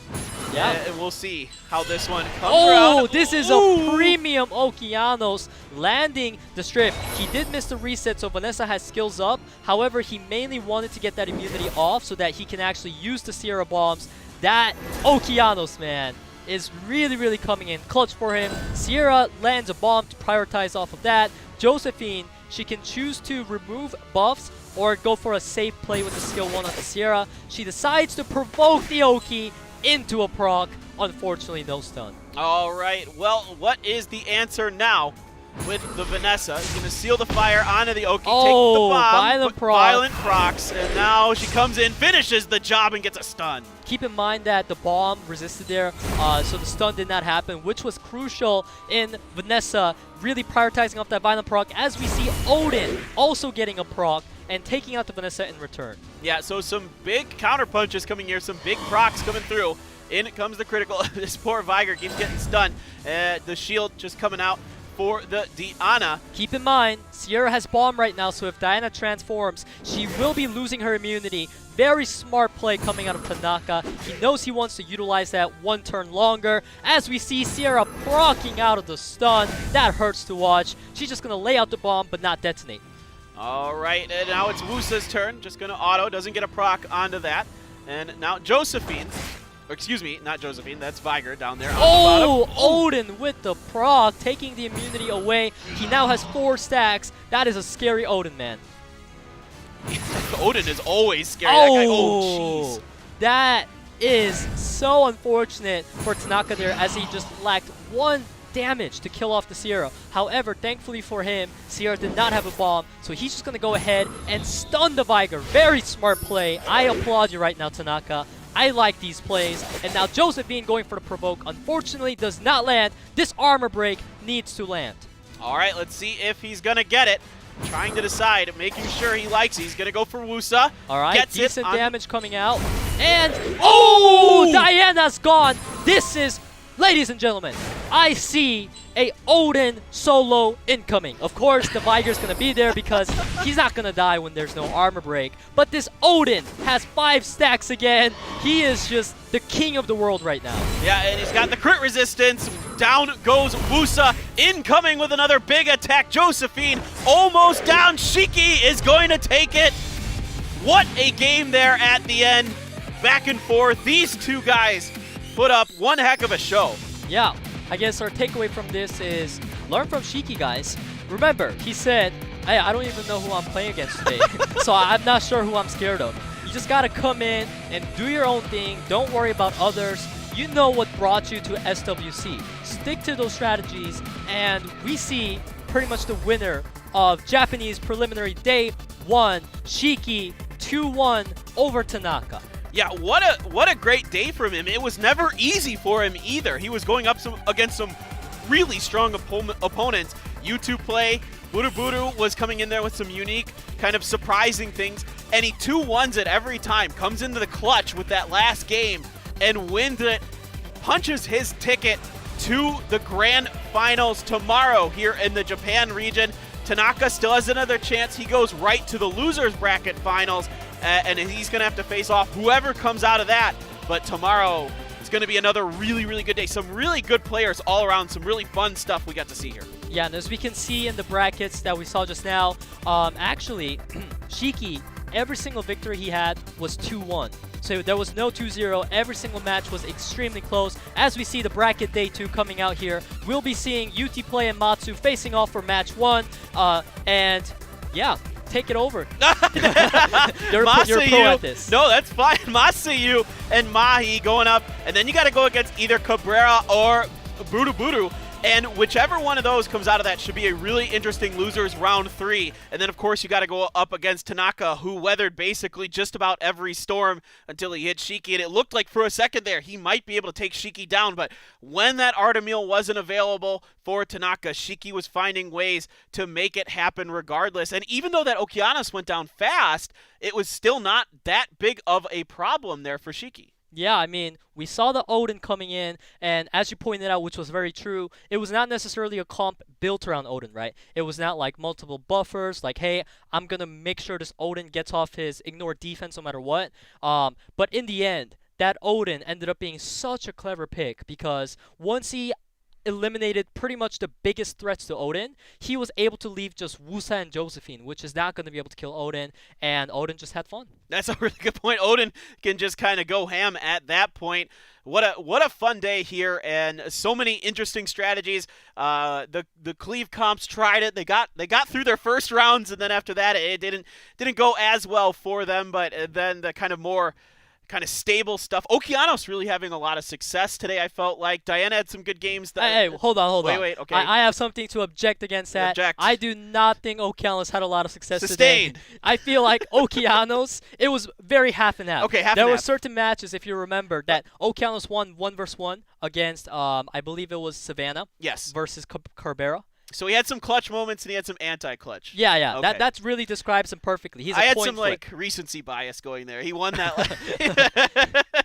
No, but he's still quite popular here in the Japanese meta, so that was kind of fun to see. Of course, you're still seeing a lot of Ganymede. Not a ton of Hathor, although it was banned a lot, so we didn't get to see a lot of kind of that typical unit.